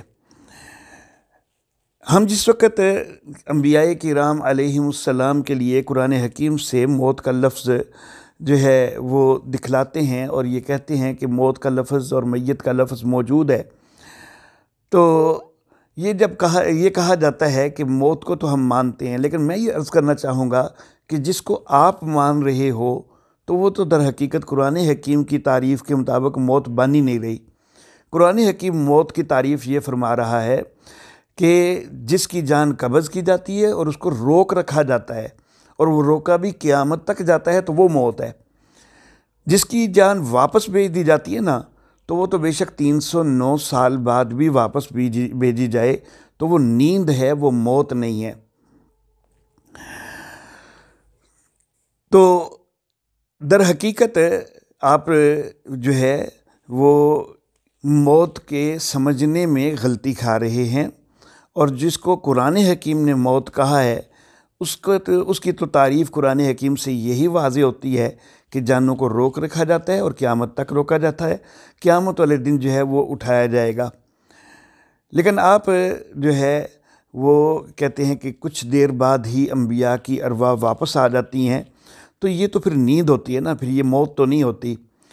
تو میں یہ عرض کرنا چاہوں گا کہ قرآن حکیم نے انبیاء کے لیے موت کا لفظ استعمال فرمایا ہے، تو پھر وہ موت وہ ماننی پڑے گی کہ جس میں قیامت تک جو ہے وہ روحیں روک رکھی جاتی ہیں، وہ واپس نہیں آتی ہیں۔ جس وقت ہم یہ بات کرتے ہیں کہ موت کے لیے جو روح روکی جاتی ہے وہ قیامت تک کے لیے روکی جاتی ہے، تو اس کے رد میں اور اس کا جواب دینے کے لیے یہ بات کہی جاتی ہے کہ قرآن حکیم میں 4 مقامات خود انسانوں کے حوالے سے موجود ہیں کہ جن کے اندر موت کا تذکرہ ہے اور جانیں قیامت سے پہلے واپس آ چکی، جبکہ آپ کہہ رہے ہو کہ موت ہوتی وہ ہے کہ جب روح کو روک رکھا جاتا ہے اور وہ قیامت تک روکی رکھی جاتی ہے۔ تو قرآن حکیم میں 4 مقامات ایسے ہیں کہ جان جو ہے وہ قیامت سے پہلے واپس آئی ہے، اور تھی تو وہ موت ہی۔ سیدنا عیسیٰ علیہ نبینا علیہ الصلاۃ و تسلیمات، وہ کہتے ہیں کہ کم باذن اللہ، تو مردہ جو ہے وہ زندہ ہو جاتا ہے، مردے اٹھ کھڑے ہوتے ہیں۔ تو یہ میت تھے، مردہ تھے، اور قیامت تو ابھی نہیں آئی، اور جانیں ان کی واپس ہو گئیں، روحیں واپس ہو گئیں۔ دوسرا مقام سیدنا موسیٰ علیہ نبینا علیہ الصلاۃ و تسلیمات 70 افراد کو لے کے کوہ طور پہ گئے تھے، اور اللہ رب العزت نے سب کو موت دے دی تھی، نیند نہیں دی تھی بلکہ موت دے دی تھی۔ پھر حضرت موسیٰ علیہ الصلاۃ و تسلیمات کے دعا کرنے پر ان کو دوبارہ زندگی ملی۔ تو یہاں پر بھی قیامت تو ابھی نہیں آئی، لیکن وہ جانیں جو ہیں وہ دوبارہ واپس کر دی گئیں، جانیں واپس آ گئیں۔ تیسرا مقام حضرت سیدنا عزیر علیہ نبینا علیہ الصلاۃ و تسلیمات، ان کے متعلق قرآن حکیم نے ذکر فرمایا کہ اللہ رب العزت نے 100 سال تک ان کو وفات دی، اور پھر اللہ نے ان کو زندہ کر دیا، تو قیامت تو نہیں آئی لیکن ان کی جان واپس آ گئی۔ اور چوتھا مقام حضرت حزقیل علیہ الصلاۃ و تسلیمات نے ایک بستی کو دیکھا کہ وہ ساری جو ہے وہ مردہ پڑی ہے، تو حضرت حزقیل علیہ الصلاۃ و تسلیمات کی دعا سے وہ بستی کو زندہ کیا گیا۔ تو یہ 4 مقامات قرآن حکیم میں ذکر فرمائے گئے ہیں، اللہ رب العزت نے ذکر فرمائے ہیں، خاص طور پر انسانوں کے حوالہ سے کہ ان کی روحیں قبض تو ہوئیں لیکن وہ قیامت سے پہلے واپس آ چکی، قیامت تو ابھی قائم نہیں ہوئی، تو یہ تھی تو موت ہی۔ تو یہ ایک اشکال پیش کیا جاتا ہے۔ انسانوں کے علاوہ جانوروں کے حوالے سے مثال کے طور پر حضرت ابراہیم علیہ السلام کا پرندوں کو جو ہے وہ پہلے ذبح کرنا اور پھر ان کو دوبارہ زندہ کرنا معجزے کے طور پر، تو اس کا بھی تذکرہ موجود ہے۔ لیکن 4 مقامات تو خاص طور پر انسانوں کے حوالے سے بھی موجود ہیں کہ جہاں پر میت جو ہے وہ قیامت سے پہلے اس کی روح واپس آئی ہے۔ تو پھر ہمارا اشاعت التوحید و سنہ والوں کا یہ کہنا کہ بھئی موت تو ہوتی وہ ہے کہ جب روح روکی جاتی ہے اور وہ قیامت تک کے لیے روکی جاتی ہے، تو یہ کہنا وہ ہمارے احباب کہتے ہیں کہ یہ تو غلط ثابت ہو جائے گا۔ تو میں یہ عرض کرنا چاہوں گا کہ یہ جو 4 مقامات ہیں یہ معجزہ سے متعلق ہیں، یہ چاروں معجزہ کے مقام ہیں، اور معجزہ ہوتا ہی وہ ہے کہ جو عام اصول سے ہٹ کے ہوتا ہے۔ جو اگر عام اصول کے مطابق ہی ہے تو پھر تو وہ معجزہ ہوتا ہی نہیں ہے۔ تو معجزہ جو ہوتا ہے وہ عام معاملات کے اوپر حجت نہیں ہوا کرتا۔ تو یہ جو چار مقامات آپ پیش کر رہے ہیں یہ تو چاروں معجزہ ہیں، اور معجزہ جو ہے وہ عام معاملات کی دلیل نہیں بن سکتا ہوتا۔ اس لیے عام جو معاملہ ہے وہ وہی ہے کہ جس کا اللہ رب العزت نے سورہ زمر اور سورہ مومنون کے اندر جو ہے واضح فرما دیا ہے کہ نیند کے وقت بھی اور موت کے وقت بھی جانیں قبض ہوتی ہیں، اور موت والی جان جو ہے وہ روک رکھی جاتی ہے، اور سورہ مومنون میں اللہ نے واضح فرما دیا کہ وہ قیامت تک کے لیے روک رکھی جاتی ہے، اس سے پہلے واپسی کا قرآن حکیم نے کہیں کوئی تذکرہ نہیں کیا ہے۔ اللہ اللہ۔ تو میں یہ عرض کرنا چاہوں گا کہ انبیاء کرام علیہم السلام کے لیے قرآن حکیم میں جب موت کا لفظ موجود ہے، میت کا لفظ موجود ہے، تو اس کا تقاضا یہ ہے کہ یہ مانا جائے کہ قیامت سے پہلے ان کی روحیں واپس نہیں آ جاتی۔ ہاں، معجزانہ طور پر جو حضرت عزیر علیہ الصلاۃ و تسلیمات کی آ گئی تو وہ ایک الگ چیز ہے، لیکن اس سے ہٹ کر عام اصول جو ہے وہ یہی ہے کہ انبیاء کرام علیہم السلام کے لیے بھی موت ثابت ہے، اور ان کی روحیں بھی قیامت تک روکی جاتی ہیں۔ یہاں پر میں 4 نکات کا خاص طور پر تذکرہ کرنا چاہوں گا۔ پہلی چیز یہ کہ انبیاء کرام علیہم السلام کے لیے بھی موت بہرحال ثابت ہے۔ قرآن حکیم کے بہت سارے مقامات اس کے لیے موجود ہیں، میں نے مقامات پہلے ذکر بھی کیے ہیں۔ سورہ آل عمران کے اندر فَلِمَ قَتَلْتُمُوهُم کا لفظ اور كُلُّ نَفْسٍ ذَائِقَةُ الْمَوْتِ کا لفظ، سورۃ الحجر کے اندر حَتَّىٰ یَأْتِیَکَ الْیَقِین کا لفظ، سورہ مریم کے اندر یوم یموت و یوم یبعث حیٰ کا لفظ، اور سورہ مریم کے اندر حضرت عیسیٰ علیہ السلام کے لیے یوم اموت و یوم ابعث حیٰ کا لفظ، سورہ انبیاء کے اندر نبی اکرم صلی اللہ علیہ وآلہ وسلم کے لیے افَإِن مِتَّ فَهُمُ الْخَالِدُونَ کا لفظ، اور کل نفس ذائقۃ الموت کا لفظ، سورۃ الشعراء میں حضرت ابراہیم علیہ السلام کے لیے والذی یمیتنی ثم یحیین کا لفظ، اور سورہ زمر میں خود نبی اکرم صلی اللہ علیہ وآلہ وسلم کے لیے انک میت و انہم میتون کا لفظ۔ تو یہ سارے مقامات جو ہیں یہ واضح کرتے ہیں کہ انبیاء کرام علیہم السلام تک کے لیے بھی موت بہرحال ثابت ہے۔ دوسرا نقطہ میں یہ ذکر کرنا چاہوں گا کہ جو موت ہوتی ہے اس میں روح کو روکا جاتا ہے۔ اللہ فرماتے ہیں فَيُمْسِكُ الَّتِي قَضَىٰ عَلَيْهَا الْمَوْتِ سورہ زمر میں، اور سورہ نحل کے اندر اللہ فرماتے ہیں وَمَا يَشْعُرُونَ أَيَّانَ يُبْعَثُونَ، کہ وہ تو یہ بھی نہیں جانتے ہیں کہ ان کو کب اٹھایا جائے گا، تو گویا کہ ابھی اٹھا نہیں دیا گیا، ان کی روحیں روکی گئی ہیں۔ سورہ مریم کے اندر حضرت یحییٰ علیہ الصلاۃ و تسلیمات کے لیے یوم یموتو کے لیے الگ لفظ اور یوم یبعث حیٰ وہ الگ یوم کا لفظ استعمال کر کے واضح کر دیا گیا کہ دوبارہ اٹھائے جانے کا دن وہ موت والا دن ہی نہیں ہے، بلکہ وہ الگ دن ہے، تو موت کے دن ہی روح واپس کوئی نہیں آ جاتی۔ اس طرح حضرت عیسیٰ علیہ السلام کے حوالے سے بھی سورہ مریم کے اندر یوم اموت و یوم ابعث حیٰ، تو اس کے اندر بھی واضح کر دیا گیا کہ وفات کا دن اور ہے اور اٹھائے جانے کا دن اور ہے، اور وہ اٹھائے جانے کا دن وہی ہے کہ ثم انکم بعد ذالک لمیتون ثم انکم یوم القیامۃ تبعثون۔ تو سورہ مومنون کے اندر بھی میتون کہنے کے بعد قیامت تک کے لیے جو ہے وہ روح روکے رکھنے کا گویا کہ تذکرہ ہوا۔ سورہ عبسہ کے اندر ثم اذا شاء انشرہ کا اللہ نے ارشاد فرمایا کہ جب اللہ چاہیں گے تو اٹھائیں گے، تو پہلے سے اٹھا نہیں دیا گیا۔ تو بہرحال پہلا نقطہ یہ کہ انبیاء کے لیے بھی موت کا لفظ قرآن حکیم میں ثابت ہے اور موت ثابت ہے۔ دوسرا نقطہ یہ ہوا کہ موت ہوتی ہے وہ کہ جس میں روح روک لی جاتی ہے۔ اب تیسرا نقطہ یہ کہ وہ روح روکی بھی قیامت تک کے لیے جاتی ہے۔ سورہ آل عمران کے اندر اللہ رب العزت نے ارشاد فرمایا وَإِنَّمَا تُوَفُّونَ أُجُورَكُمْ يَوْمَ الْقِيَامَةِ، کہ تم کو تمہارے پورے بدلے قیامت والے دن دیے جائیں گے۔ اور سورہ مومنون کے اندر تو بڑا واضح طور پر اللہ نے فرما دیا کہ ثُمَّ إِنَّكُمْ بَعْدَ ذَلِكَ لَمَيِّتُونَ ثُمَّ إِنَّكُمْ يَوْمَ الْقِيَامَةِ تُبْعَثُونَ، پھر اس کے بعد تم سب مر جانے والے ہو، پھر سب قیامت والے دن جو ہے وہ اٹھائے جاؤ گے۔ تو قیامت تک کے لیے روح روکی جاتی ہے۔ تو تیسرا نقطہ یہ ہوا، پہلا نقطہ یہ کہ انبیاء کے لیے موت ثابت ہے، دوسرا یہ کہ موت میں روح روک لی جاتی ہے، اور تیسرا نقطہ یہ کہ قیامت تک کے لیے روک لی جاتی ہے۔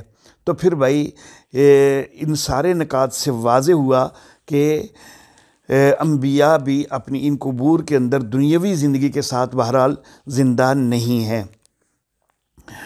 چوتھا نقطہ جو خاص طور پر میں ذکر کرنا چاہوں گا، سورہ آل عمران کے اندر اللہ رب العزت نے انبیاء کا تذکرہ کیا ہے، اور انبیاء بھی وہ کہ جو شہید نبی ہیں، کیونکہ اللہ رب العزت نے فَلِمَ قَتَلْتُمُوهُمْ کا لفظ استعمال فرمایا کہ تم نے ان کو کیوں قتل کیا، ان کو کیوں شہید کیا۔ تو گویا کہ انبیاء کرام اور وہ بھی شہید انبیاء، تو ان کا تذکرہ کرتے ہوئے سورہ آل عمران کے اندر اللہ رب العزت آگے ارشاد فرماتے ہیں کہ کل نفس ذائقۃ الموت، ہر نفس نے موت کا ذائقہ چکھنا ہے۔ تو یہ بات تو بڑی واضح ہو گئی۔ شہید کے متعلق اللہ نے قرآن حکیم میں یہ فرمایا بھی ہے کہ شہید زندہ ہیں، لیکن یہاں پر تو شہید اور شہید بھی نبی شہید، تو ان کے لیے اللہ خود فرما رہے ہیں کہ کل نفس ذائقۃ الموت، تو پھر کوئی حیات تو ختم ہوئی ہے نا، اور جس کے لیے موت کا لفظ جو ہے وہ اللہ استعمال فرما رہے ہیں، اور وہ ظاہر ہے کہ دنیاوی حیات ختم ہوئی ہے اور برزخی حیات جو ہے وہ شروع ہو جاتی ہے، وہ جاری ہو جاتی ہے، اور وہ اس دنیاوی حیات سے بڑی اعلیٰ اور بڑی افضل حیات ہے۔ قرآن حکیم کے حوالہ سے اپنے استدلال کے بعد اب میں کچھ احادیث مبارکہ جو ہے ان کا بھی تذکرہ کرنا چاہوں گا۔ سورہ آل عمران کی جو آیت مبارکہ ہے تو اس کا شان نزول وہ حدیث مبارکہ میں ملتا ہے، حضرت عبداللہ ابن عباس رضی اللہ تعالیٰ عنہما سے روایت ہے، اور عام طور پر یہ ہوتا ہے کہ کسی آیت مبارکہ کا شان نزول جو ہے وہ صحابہ کرام کی طرف سے بیان کردہ ہوتا ہے، کہ صحابہ کرام بیان کرتے ہیں کہ یہ واقعہ پیش آیا تھا اور اس کے اوپر یہ آیت مبارکہ نازل ہوئی۔ لیکن یہاں پر یہ جو شان نزول ہے یہ اللہ رب العزت نے اپنے نبی صلی اللہ علیہ وسلم کو بتلایا، اور نبی اکرم صلی اللہ علیہ وآلہ وسلم نے امت کو پہنچایا۔ سورہ آل عمران کی آیت کے شان نزول کے حوالہ سے حضرت عبداللہ بن عباس رضی اللہ تعالیٰ عنہما کی روایت کے الفاظ یوں ہیں کہ جب تمہارے بھائی احد میں شہید ہو گئے تو اللہ نے ان کی روحوں کو سبز پرندوں کے پیٹوں میں رکھ دیا۔ تو یہ سبز پرندوں کے پیٹوں میں رکھ دیا تو گویا کہ ان کی حیات جو ہے یہ دنیاوی حیات نہیں ہوتی ہے، جو جنت کی نہروں پر آتے جاتے اور اس کے پھلوں میں سے کھاتے ہیں۔ یہاں پر جنت کی نہروں کا تذکرہ کر کے بھی واضح کر دیا کہ یہ دنیاوی حیات نہیں ہے، بلکہ وہ تو جنتی حیات ہے، برزخی حیات ہے۔ اور عرش کے سایہ میں لٹکی ہوئی سونے کی قندیلوں میں آرام کرتے ہیں۔ تو یہاں پر بھی واضح ہو رہا ہے کہ یہ دنیاوی حیات حاصل نہیں ہے ان قبور کے اندر۔ جب انہوں نے یہ عمدہ کھانا پینا اور آرام پا لیا تو کہنے لگے کہ ہمارے بھائیوں کو ہمارے حال سے کون باخبر کرے گا کہ ہم جنت میں زندہ ہیں۔ تو یہاں پر بھی واضح ہو رہا ہے کہ وہ زندگی دنیاوی زندگی نہیں ہے، جنتی زندگی ہے۔ ہمیں رزق دیا جاتا ہے تاکہ وہ جہاد میں بے رغبتی نہ کریں اور لڑائی میں بزدلی نہ دکھائیں۔ تو اللہ نے فرمایا کہ میں انہیں تمہاری طرف سے یہ پہنچا دیتا ہوں۔ تب اللہ نے یہ آیت نازل فرمائی۔ سورہ آل عمران کی آیت مبارکہ کی تفسیر بھی خود جو ہے وہ نبی اکرم صلی اللہ علیہ وآلہ وسلم سے منقول ہے۔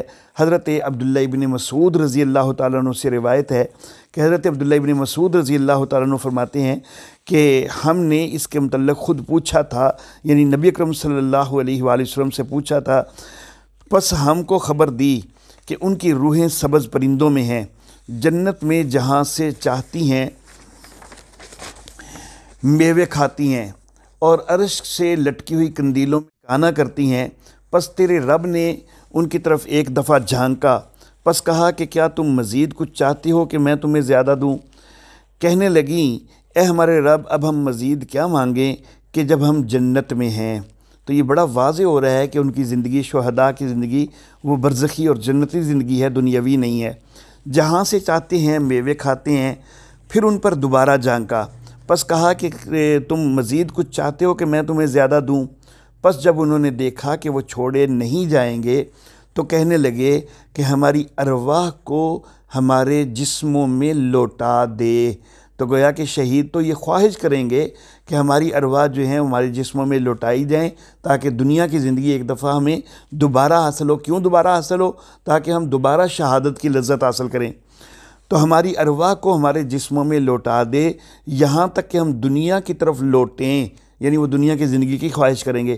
پس تیری راہ میں دوبارہ قتل کیے جائیں، تو وہ یہ خواہش کریں گے یہ جو شہادت کی لذت ہے وہ ہم دوبارہ حاصل کرنا چاہتے ہیں۔ حضرت ابو سعید خدری رضی اللہ تعالیٰ عنہ سے روایت کہ شہداء سبز پرندوں میں جنت کے باغات سے چرتے ہیں، پھر ان کا ٹھکانہ ان قندیلوں میں ہوتا ہے کہ جو عرش سے لٹکی ہوئی ہیں۔ پھر رب کہتا ہے کہ میں نے تم کو جو عزت دی ہے کیا تم اس سے بڑی کسی عزت کو جانتے ہو؟ پس وہ کہتے ہیں نہیں، مگر ہم یہ چاہتے ہیں کہ تو ہماری ارواح کو ہمارے جسموں میں لوٹا دے۔ تو یہاں پر حضرت ابو سعید خدری رضی اللہ تعالیٰ عنہ کی روایت میں بھی یہ بات موجود ہے کہ شہداء جو ہیں وہ یہ خواہش کرتے ہیں کہ ہماری ارواح کو ہمارے جسموں میں لوٹا دیا جائے۔ اور حضرت ابو سعید خدری رضی اللہ تعالیٰ عنہ سے دوسری روایت میں یہ لفظ ہیں کہ مگر ہم یہ چاہتے ہیں کہ تو ہماری ارواح کو ہمارے اجساد میں لوٹا دے یہاں تک کہ ہم دوبارہ لڑائی کریں، پس تیری راہ میں قتل کیے جائیں۔ تو گویا کہ وہ شہادت کی لذت حاصل کرنے کے لیے دوبارہ دنیاوی زندگی جو ہے وہ طلب کرتے ہیں، مانگتے ہیں، لیکن دنیاوی زندگی تو ان کے مانگنے پر بھی ان کو نہیں مل رہی۔ تو پھر شہداء کے متعلق یہ سمجھنا کہ ان کو یہ دنیاوی زندگی ہی حاصل ہے تو یہ غلطی ہے۔ حضرت جابر بن عبداللہ رضی اللہ تعالی عنہما ان کے والد شہید ہو گئے۔ حضرت جابر رضی اللہ تعالیٰ عنہ اس کے اوپر مغموم ہو گئے۔ ظاہر بات ہے کہ دکھ کی ایک کیفیت تو طاری ہوتی ہے۔ تو نبی اکرم صلی اللہ علیہ وآلہ وسلم حضرت جابر بن عبداللہ رضی اللہ تعالی عنہما کو تسلی دیتے ہوئے فرماتے ہیں کہ اللہ نے کبھی کسی سے کلام نہیں کیا مگر پردہ کے پیچھے سے، اور تیرے باپ کو زندہ کیا۔ حضرت جابر بن عبداللہ کے والد عبداللہ جو ہیں وہ شہید ہوئے تھے، اور شہید تو زندہ ہوتے ہیں، اور اللہ کے نبی فرما رہے ہیں کہ تیرے باپ کو زندہ کیا۔ تو گویا کہ شہادت کے بعد والی جو زندگی ہے وہ اس میں اور زیادہ مؤکد ہو کر سامنے آ رہی ہے۔ پس اس سے بالمشافہ کلام کیا اور کہا اے میرے بندے تو مجھ سے مانگ میں تمہیں دوں گا۔ کہا اے میرے رب تو مجھے زندہ کر۔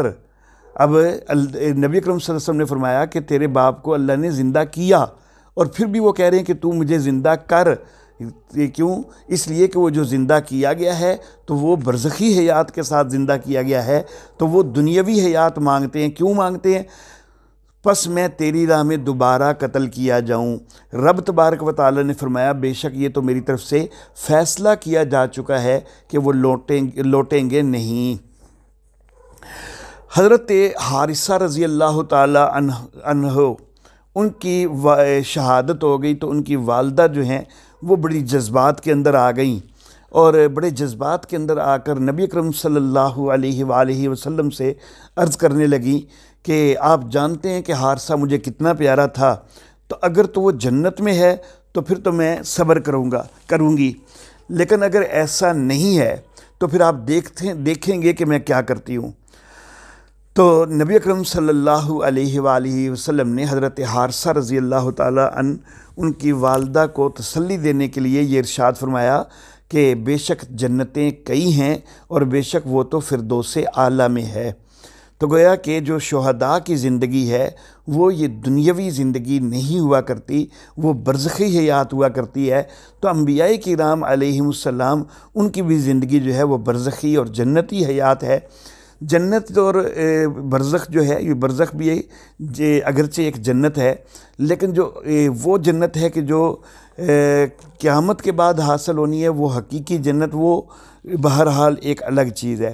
لیکن ایک جو ہے جنت یہ برزخ بھی ہے جو کہ اعلیٰ علیین کا مقام ہے، تو یہ بھی ایک جنت کا انداز ہے۔ تو میرے محترم احباب، قرآن حکیم سے میں نے تفصیلی استدلال کیا، اور احادیث مبارکہ سے بھی میں نے واضح کر دیا کہ شہداء کی زندگی کا تذکرہ جو ہے وہ سورۃ البقرہ کے اندر، سورہ آل عمران کے اندر آتا ہے، لیکن اس کی متعلق خود نبی اکرم صلی اللہ علیہ وآلہ وسلم سے سورہ آل عمران کی آیت مبارکہ کے حوالے سے وضاحت موجود ہے کہ وہ جو ہے برزخی حیات ہے، جنت کی زندگی ہے، پرندوں کے پیٹوں میں جو ہے وہ ان کی روحوں کو رکھا گیا ہوتا ہے۔ اب میں تھوڑا سا جائزہ لینا چاہوں گا فریق مخالف کے دلائل کا۔ تو سب سے پہلے سورۃ البقرہ کی آیت نمبر 154 جو ہے وہ پیش کی جاتی ہے کہ وَلَا تَقُولُوا لِمَن يُقْتَلُ فِي سَبِيلِ اللَّهِ أَمْوَاتٌ بَلْ أَحْيَاءٌ وَلَٰكِن لَّا تَشْعُرُونَ، کہ جو اللہ کی راہ میں مارے جائیں ان کو مردہ نہ کہو بلکہ وہ زندہ ہیں، اور لیکن تم شعور نہیں رکھتے۔ تو میں یہ عرض کرنا چاہوں گا کہ یہ زندگی جو ہے تو یہ برزخی زندگی ہے، جیسا کہ میں احادیث سے واضح کر چکا ہوں۔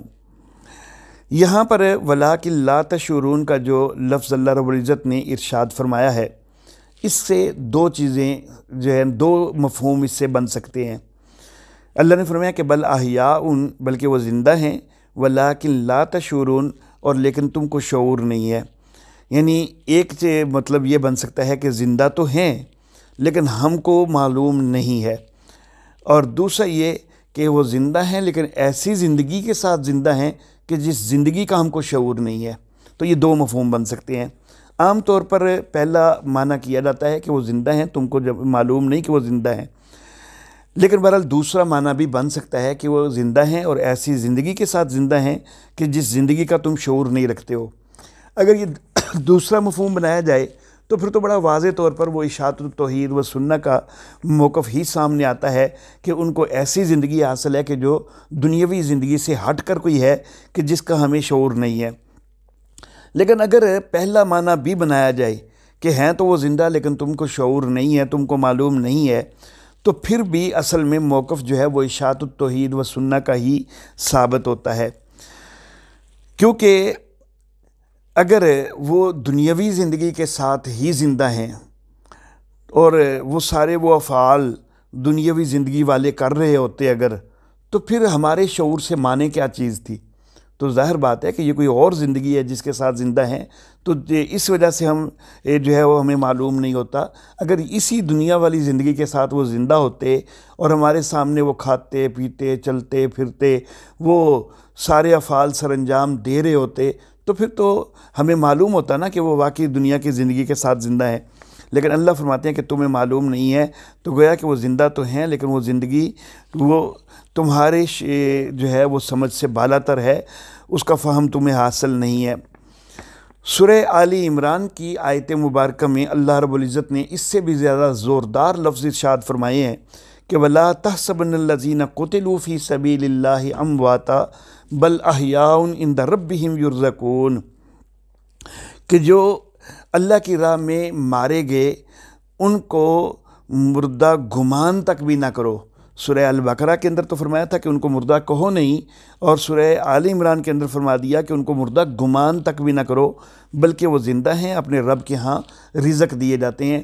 اور یہی آیت مبارکہ ہے کہ جس کے شان نزول اور اس کی تفسیر میں نے واضح کر دی کہ وہ حدیث مبارکہ سے ثابت ہے۔ اللہ اللہ۔ اب یہاں پر یہ جو آیت مبارکہ ہے اس کے اندر اللہ رب العزت نے فرمایا کہ عند ربہم یرزقون، اور اس سے بات بڑی نکھر کر سامنے آ جاتی ہے کہ وہ جو زندگی ہے وہ ایسی زندگی ہے کہ جس میں اپنے رب کے ہاں ان کو رزق دیا جا رہا ہے۔ شہداء جو ان کے جسم جب تک تدفین نہیں ہوتی وہ ہمارے سامنے پڑے ہوتے ہیں، لیکن ان جسموں کو تو کوئی رزق ملتا ہوا کبھی نہیں دیکھا گیا۔ اور خود نبی اکرم صلی اللہ علیہ وآلہ وسلم کا جسد اطہر وہ 3 دن تک جو ہے وہ صحابہ کرام رضوان اللہ علیہم اجمعین کے سامنے رہا، تیسرے دن جا کر تدفین کی گئی، لیکن اس جسد اطہر کو تو کوئی رزق نہیں دیا گیا۔ اگر شہداء کو رزق دیا جاتا ہے تو انبیاء کو تو بطریق اولیٰ دیا جاتا ہے، تو اور وہ تدفین کا محتاج بھی نہیں ہے وہ رزق. ظاہر بات ہے کہ رزق تو فوری شروع ہو جاتا ہے شہداء کا بھی انبیاء کا بھی, وہ تدفین کا محتاج تو نہیں ہوتا ہے. تو پھر اس جسم کو تو کوئی رزق نہیں دیا گیا, تو معلوم ہوتا ہے کہ وہ کسی اور زندگی میں رزق دیا جا رہا ہے. سیدنا دانیال علیہ الصلاۃ و تسلیمات, ان کا جسم تو صدیوں تک لوگوں کے سامنے پڑا رہا. حضرت سیدنا عمر فاروق رضی اللہ تعالی عنہ کے دور میں حضرت دانیال علیہ الصلاۃ و تسلیمات کی جو ہے وہ تدفین کی گئی ہے. تو صدیوں تک بھی وہ جسم سامنے رہا, لیکن اس کے باوجود اس کے متعلق کہیں بھی یہ نہیں ملتا کہ وہ جسم کچھ کھاتا پیتا تھا, اس کو کوئی جو ہے وہ اللہ رب العزت کی طرف سے اس جسم کو کوئی رزق دیا جاتا تھا. تو یہ اصل میں برزخی حیات ہی ثابت ہوتی ہے ان آیات مبارکہ سے. ان سے دنیاوی حیات, اس جسم کے ساتھ روح کے تعلق کے ساتھ حیات ثابت کوئی نہیں ہوتی کہ جس سے یہ جسم جو ہے اسی کو کچھ کھانا پینا مل رہا ہو, تو ایسا اس سے کچھ نہیں ثابت ہوتا. بلکہ ان دونوں آیات میں دنیاوی زندگی کا خاتمہ بھی موجود ہے, اس کا تذکرہ بھی خود آیات میں موجود ہے.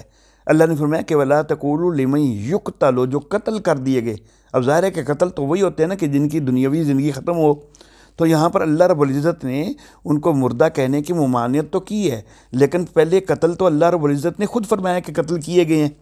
اسی طرح جن سورہ آل عمران میں وَلَا تَحْسَبَنَّ الَّذِينَ قُتِلُوا فِي سَبِيلِ اللَّهِ, کہ جو اللہ کی راہ میں قتل کر دیے گئے ہیں, تو قتل تو اللہ رب العزت نے خود فرمایا ہے, تو قتل تو کیے گئے ہیں.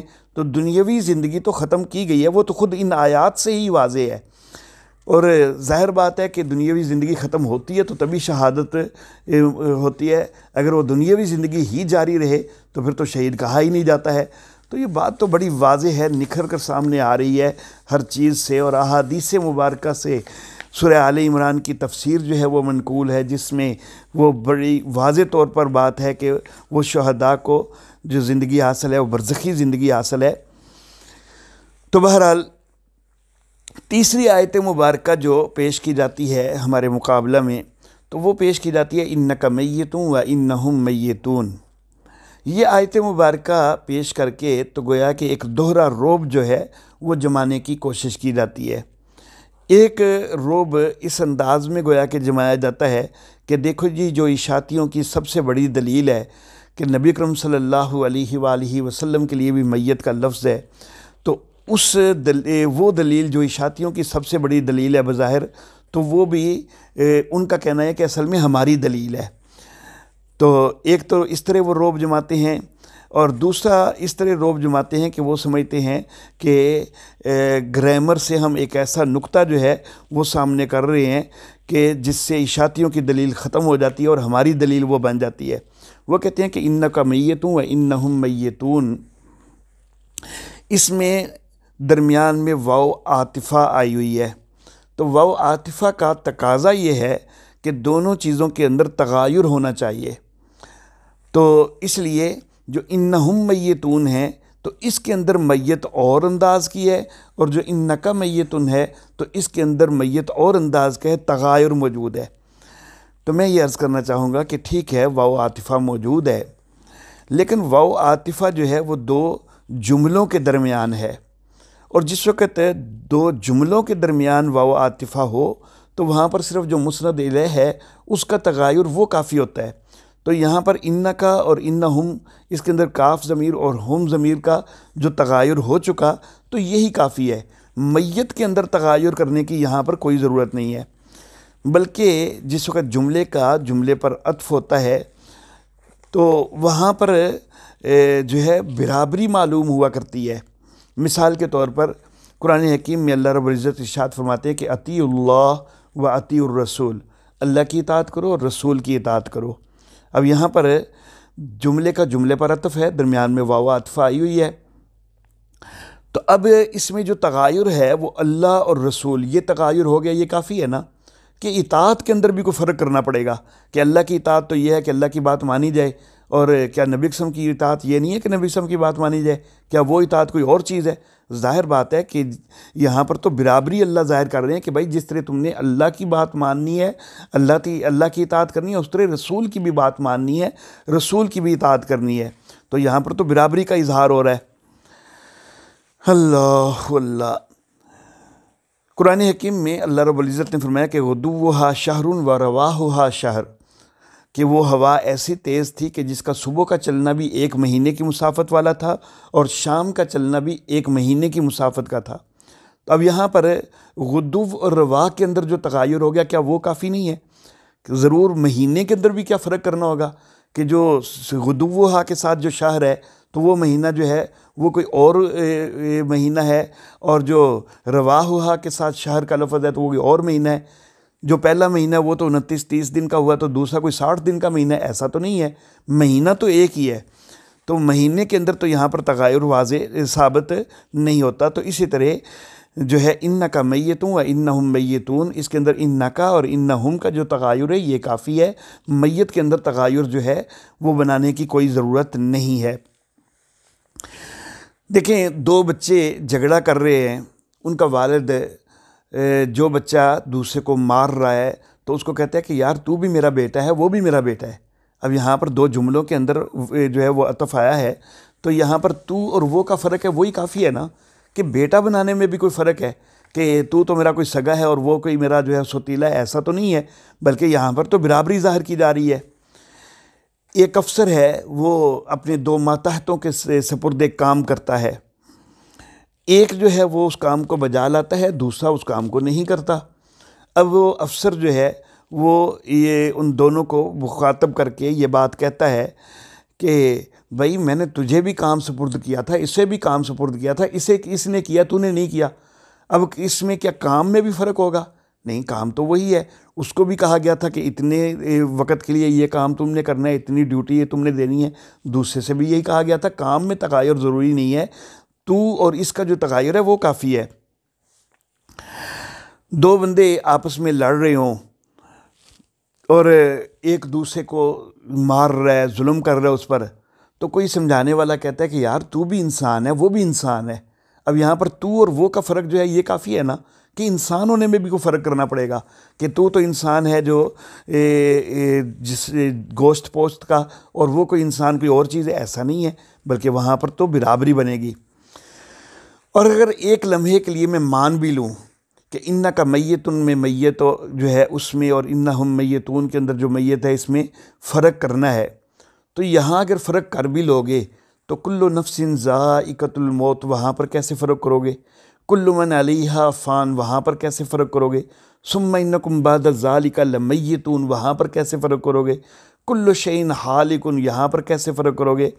تو اصل معاملہ یہی ہے کہ موت کے اندر فرق نہیں ہے۔ موت وہی ہے کہ جو اللہ رب العزت نے ذکر فرما دیا سورہ زمر میں، جس کی اللہ نے وضاحت فرما دی کہ جانیں قبض ہوتی ہیں اور ان کو روک رکھا جاتا ہے۔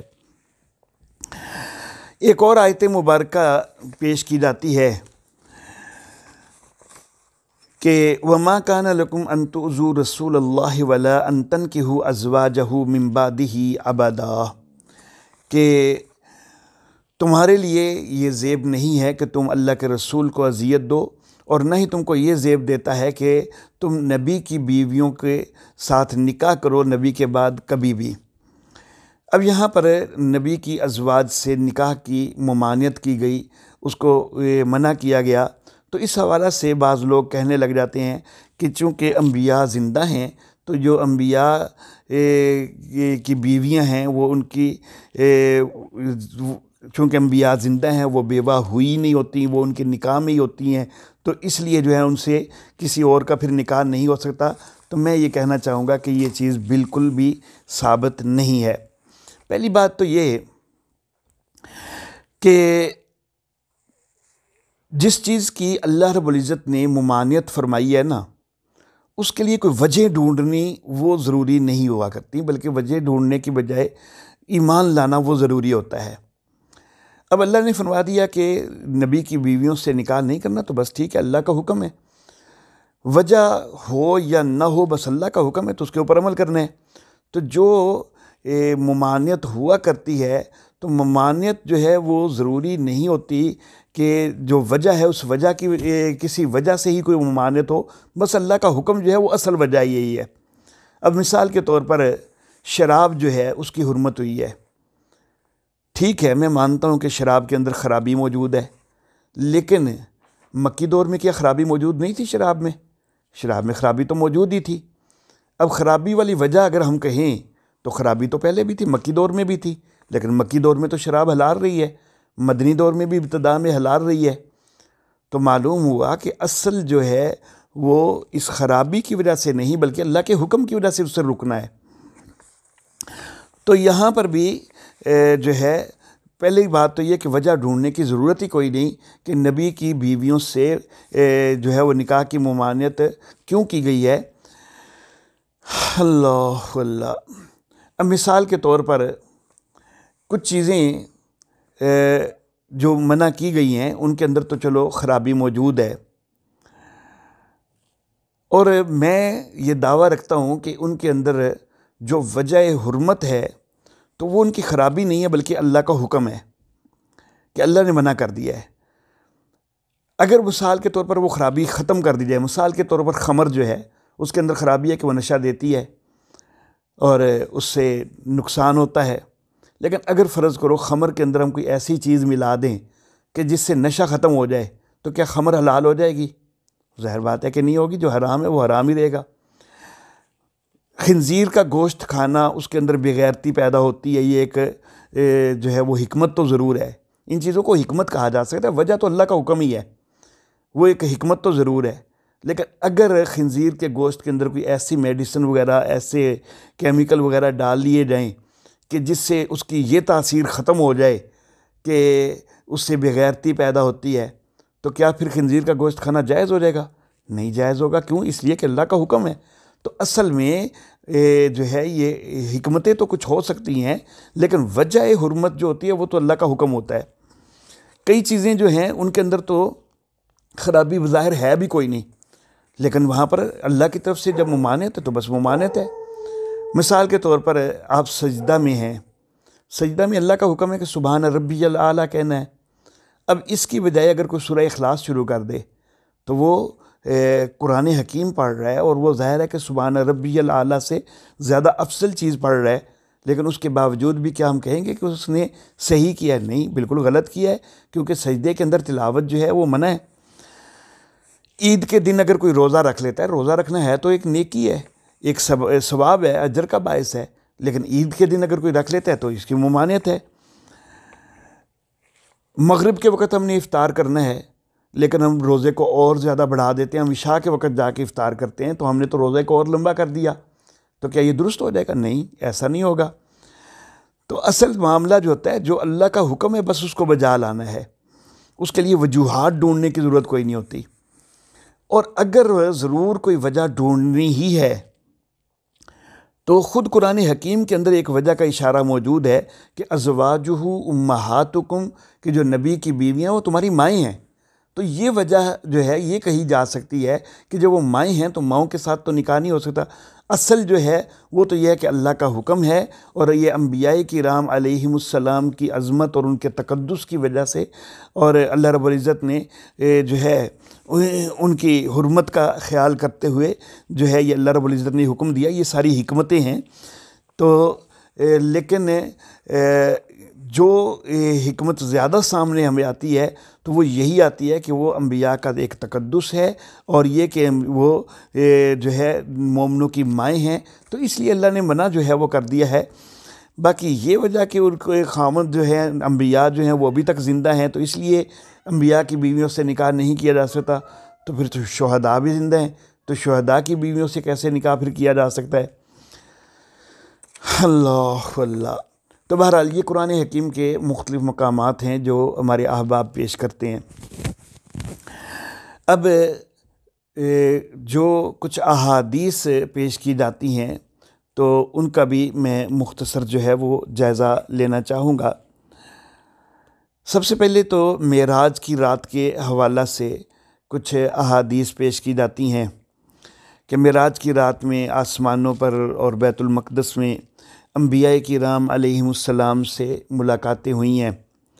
تو میں یہ عرض کرنا چاہوں گا کہ یہ جو معراج کی رات میں ملاقاتیں ہیں، تو یہاں پر معراج کے واقعات کے حوالہ سے احادیث کو جب ہم جمع کرتے ہیں تو وہاں پر صرف انبیاء سے ملاقاتیں نہیں بلکہ کئی اور ملاقاتیں بھی ہیں، اور وہ جو اور ملاقاتیں ہیں وہاں پر واضح ہوتا ہے کہ وہ حقیقی جسموں کے ساتھ نہیں ہیں بلکہ مثالی جسموں کے ساتھ ہیں۔ مثال کے طور پر مختلف لوگ دیکھے نبی اکرم صلی اللہ علیہ وآلہ وسلم نے جن کو مختلف عذاب دیے جا رہے تھے، تو نبی اکرم صلی اللہ علیہ وآلہ وسلم سوال کرتے ہیں کہ یہ کون لوگ ہیں؟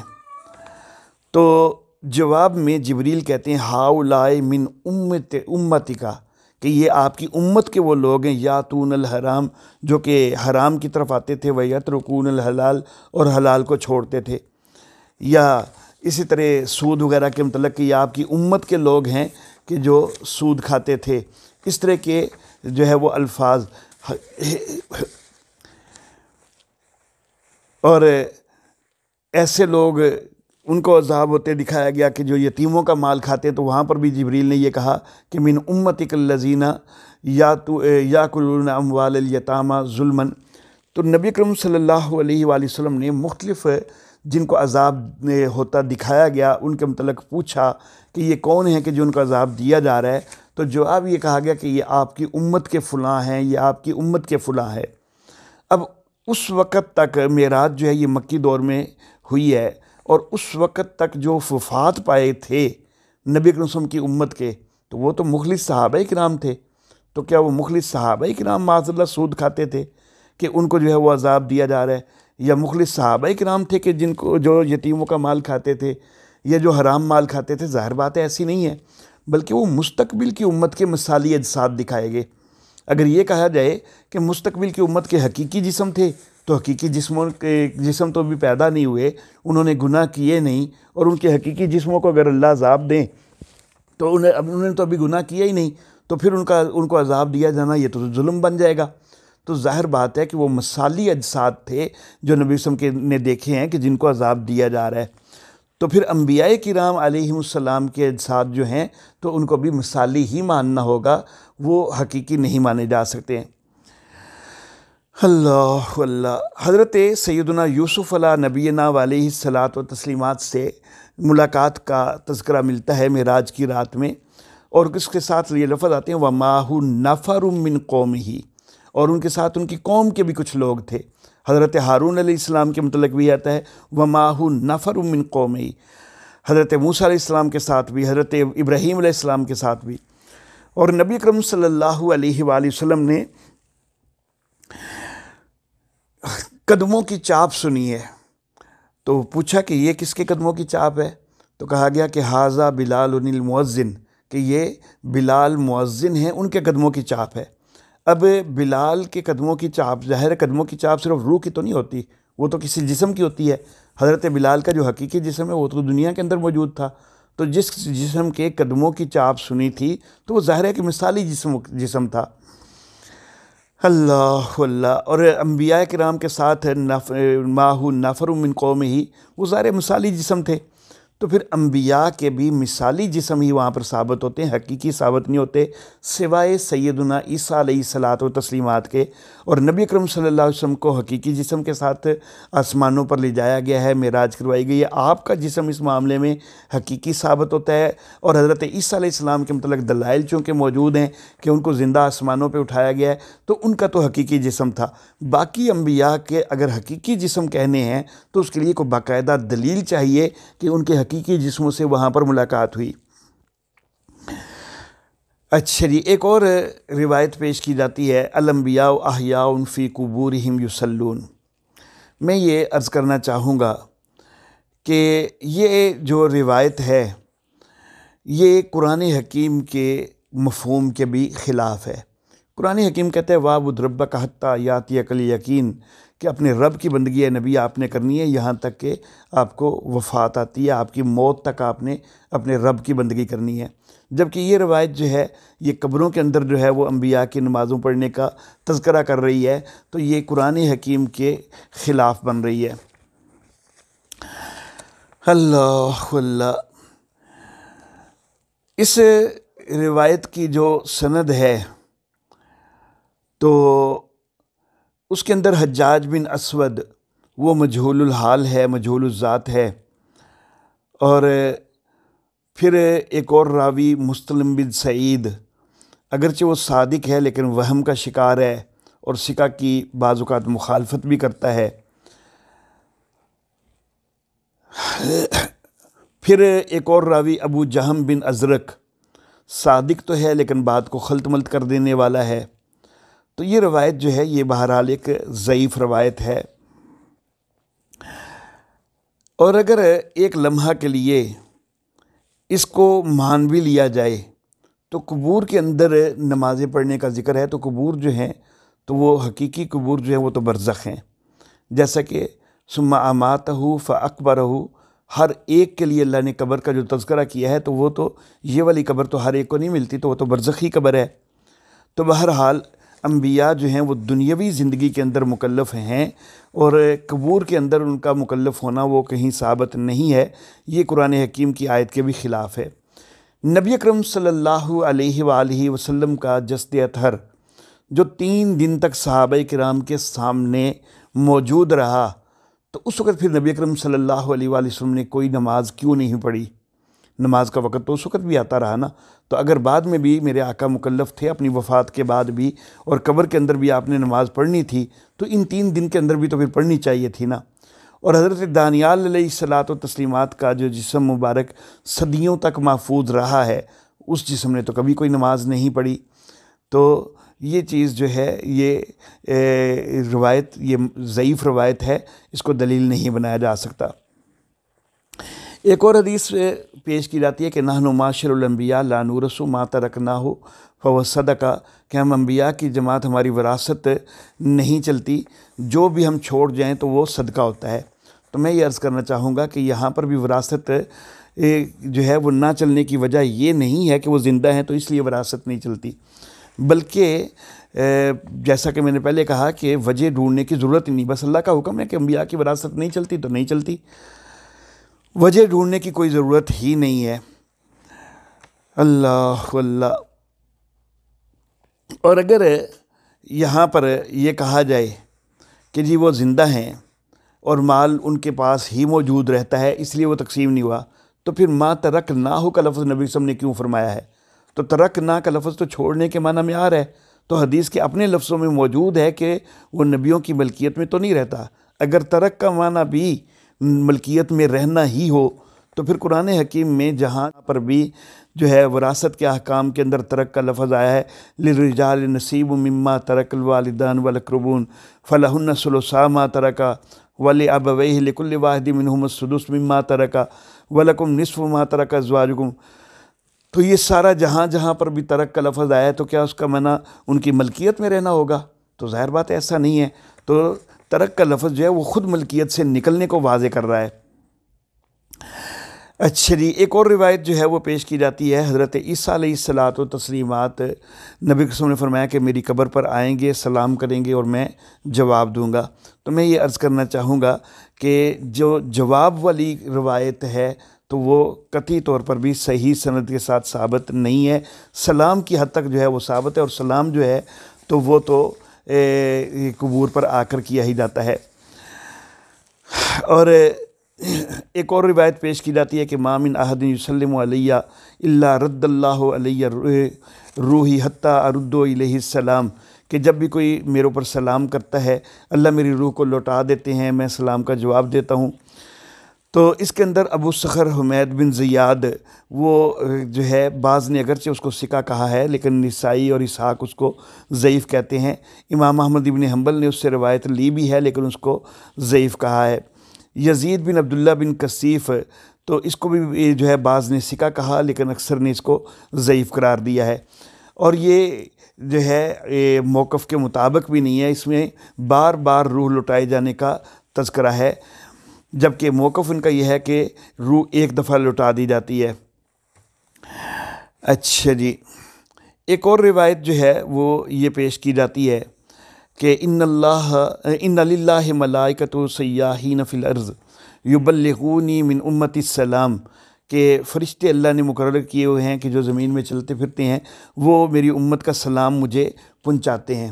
تو میں یہ عرض کرنا چاہوں گا کہ امت کا سلام پہنچانا تو سلام پہنچانے کا مطلب یہ لازم نہیں ہے کہ وہ سنایا جاتا ہے.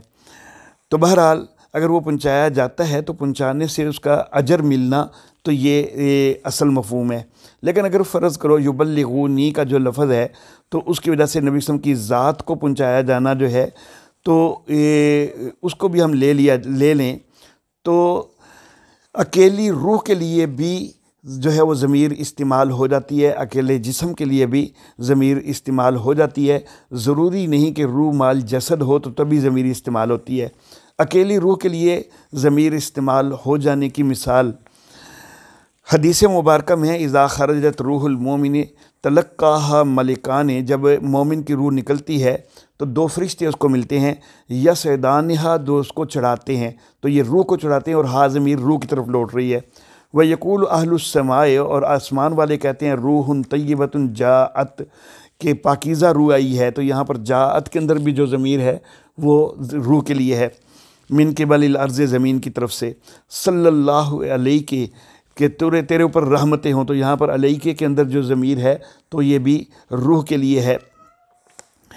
ایک اور روایت جو ہے وہ پیش کی جاتی ہے کہ من صلی عند قبری سمیتہ ومن صلی علیہ من بعید اولمتہ. تو میں یہ عرض کرنا چاہوں گا کہ یہ جو روایت ہے امام اعمش سے دو بندوں کا نام ملتا ہے کہ دو بندوں نے روایت کی ہے، محمد بن مروان، اور جس کو سدی صغیر کہا جاتا ہے، اور ابو معاویہ. لیکن اصل معاملہ یہ ہے کہ محمد بن مروان اکیلا ہی اس کو روایت کرنے والا ہے. ابو معاویہ کا نام یہاں پر جو ہے وہ غلطی ہے. اور محمد بن مروان جو ہے اس کو تو خود مولانا سرفراز صفدر رحمہ اللہ بھی ضعیف تسلیم کرتے ہیں. اور ابن عبدالہادی وہ کہتے ہیں کہ وقد روا بعضهم هذا الحدیث من روایت ابی معاویہ عن الاعمش، کہ کچھ لوگوں نے اس حدیث کو ابو معاویہ عن اعمش کے طریق سے روایت کیا ہے.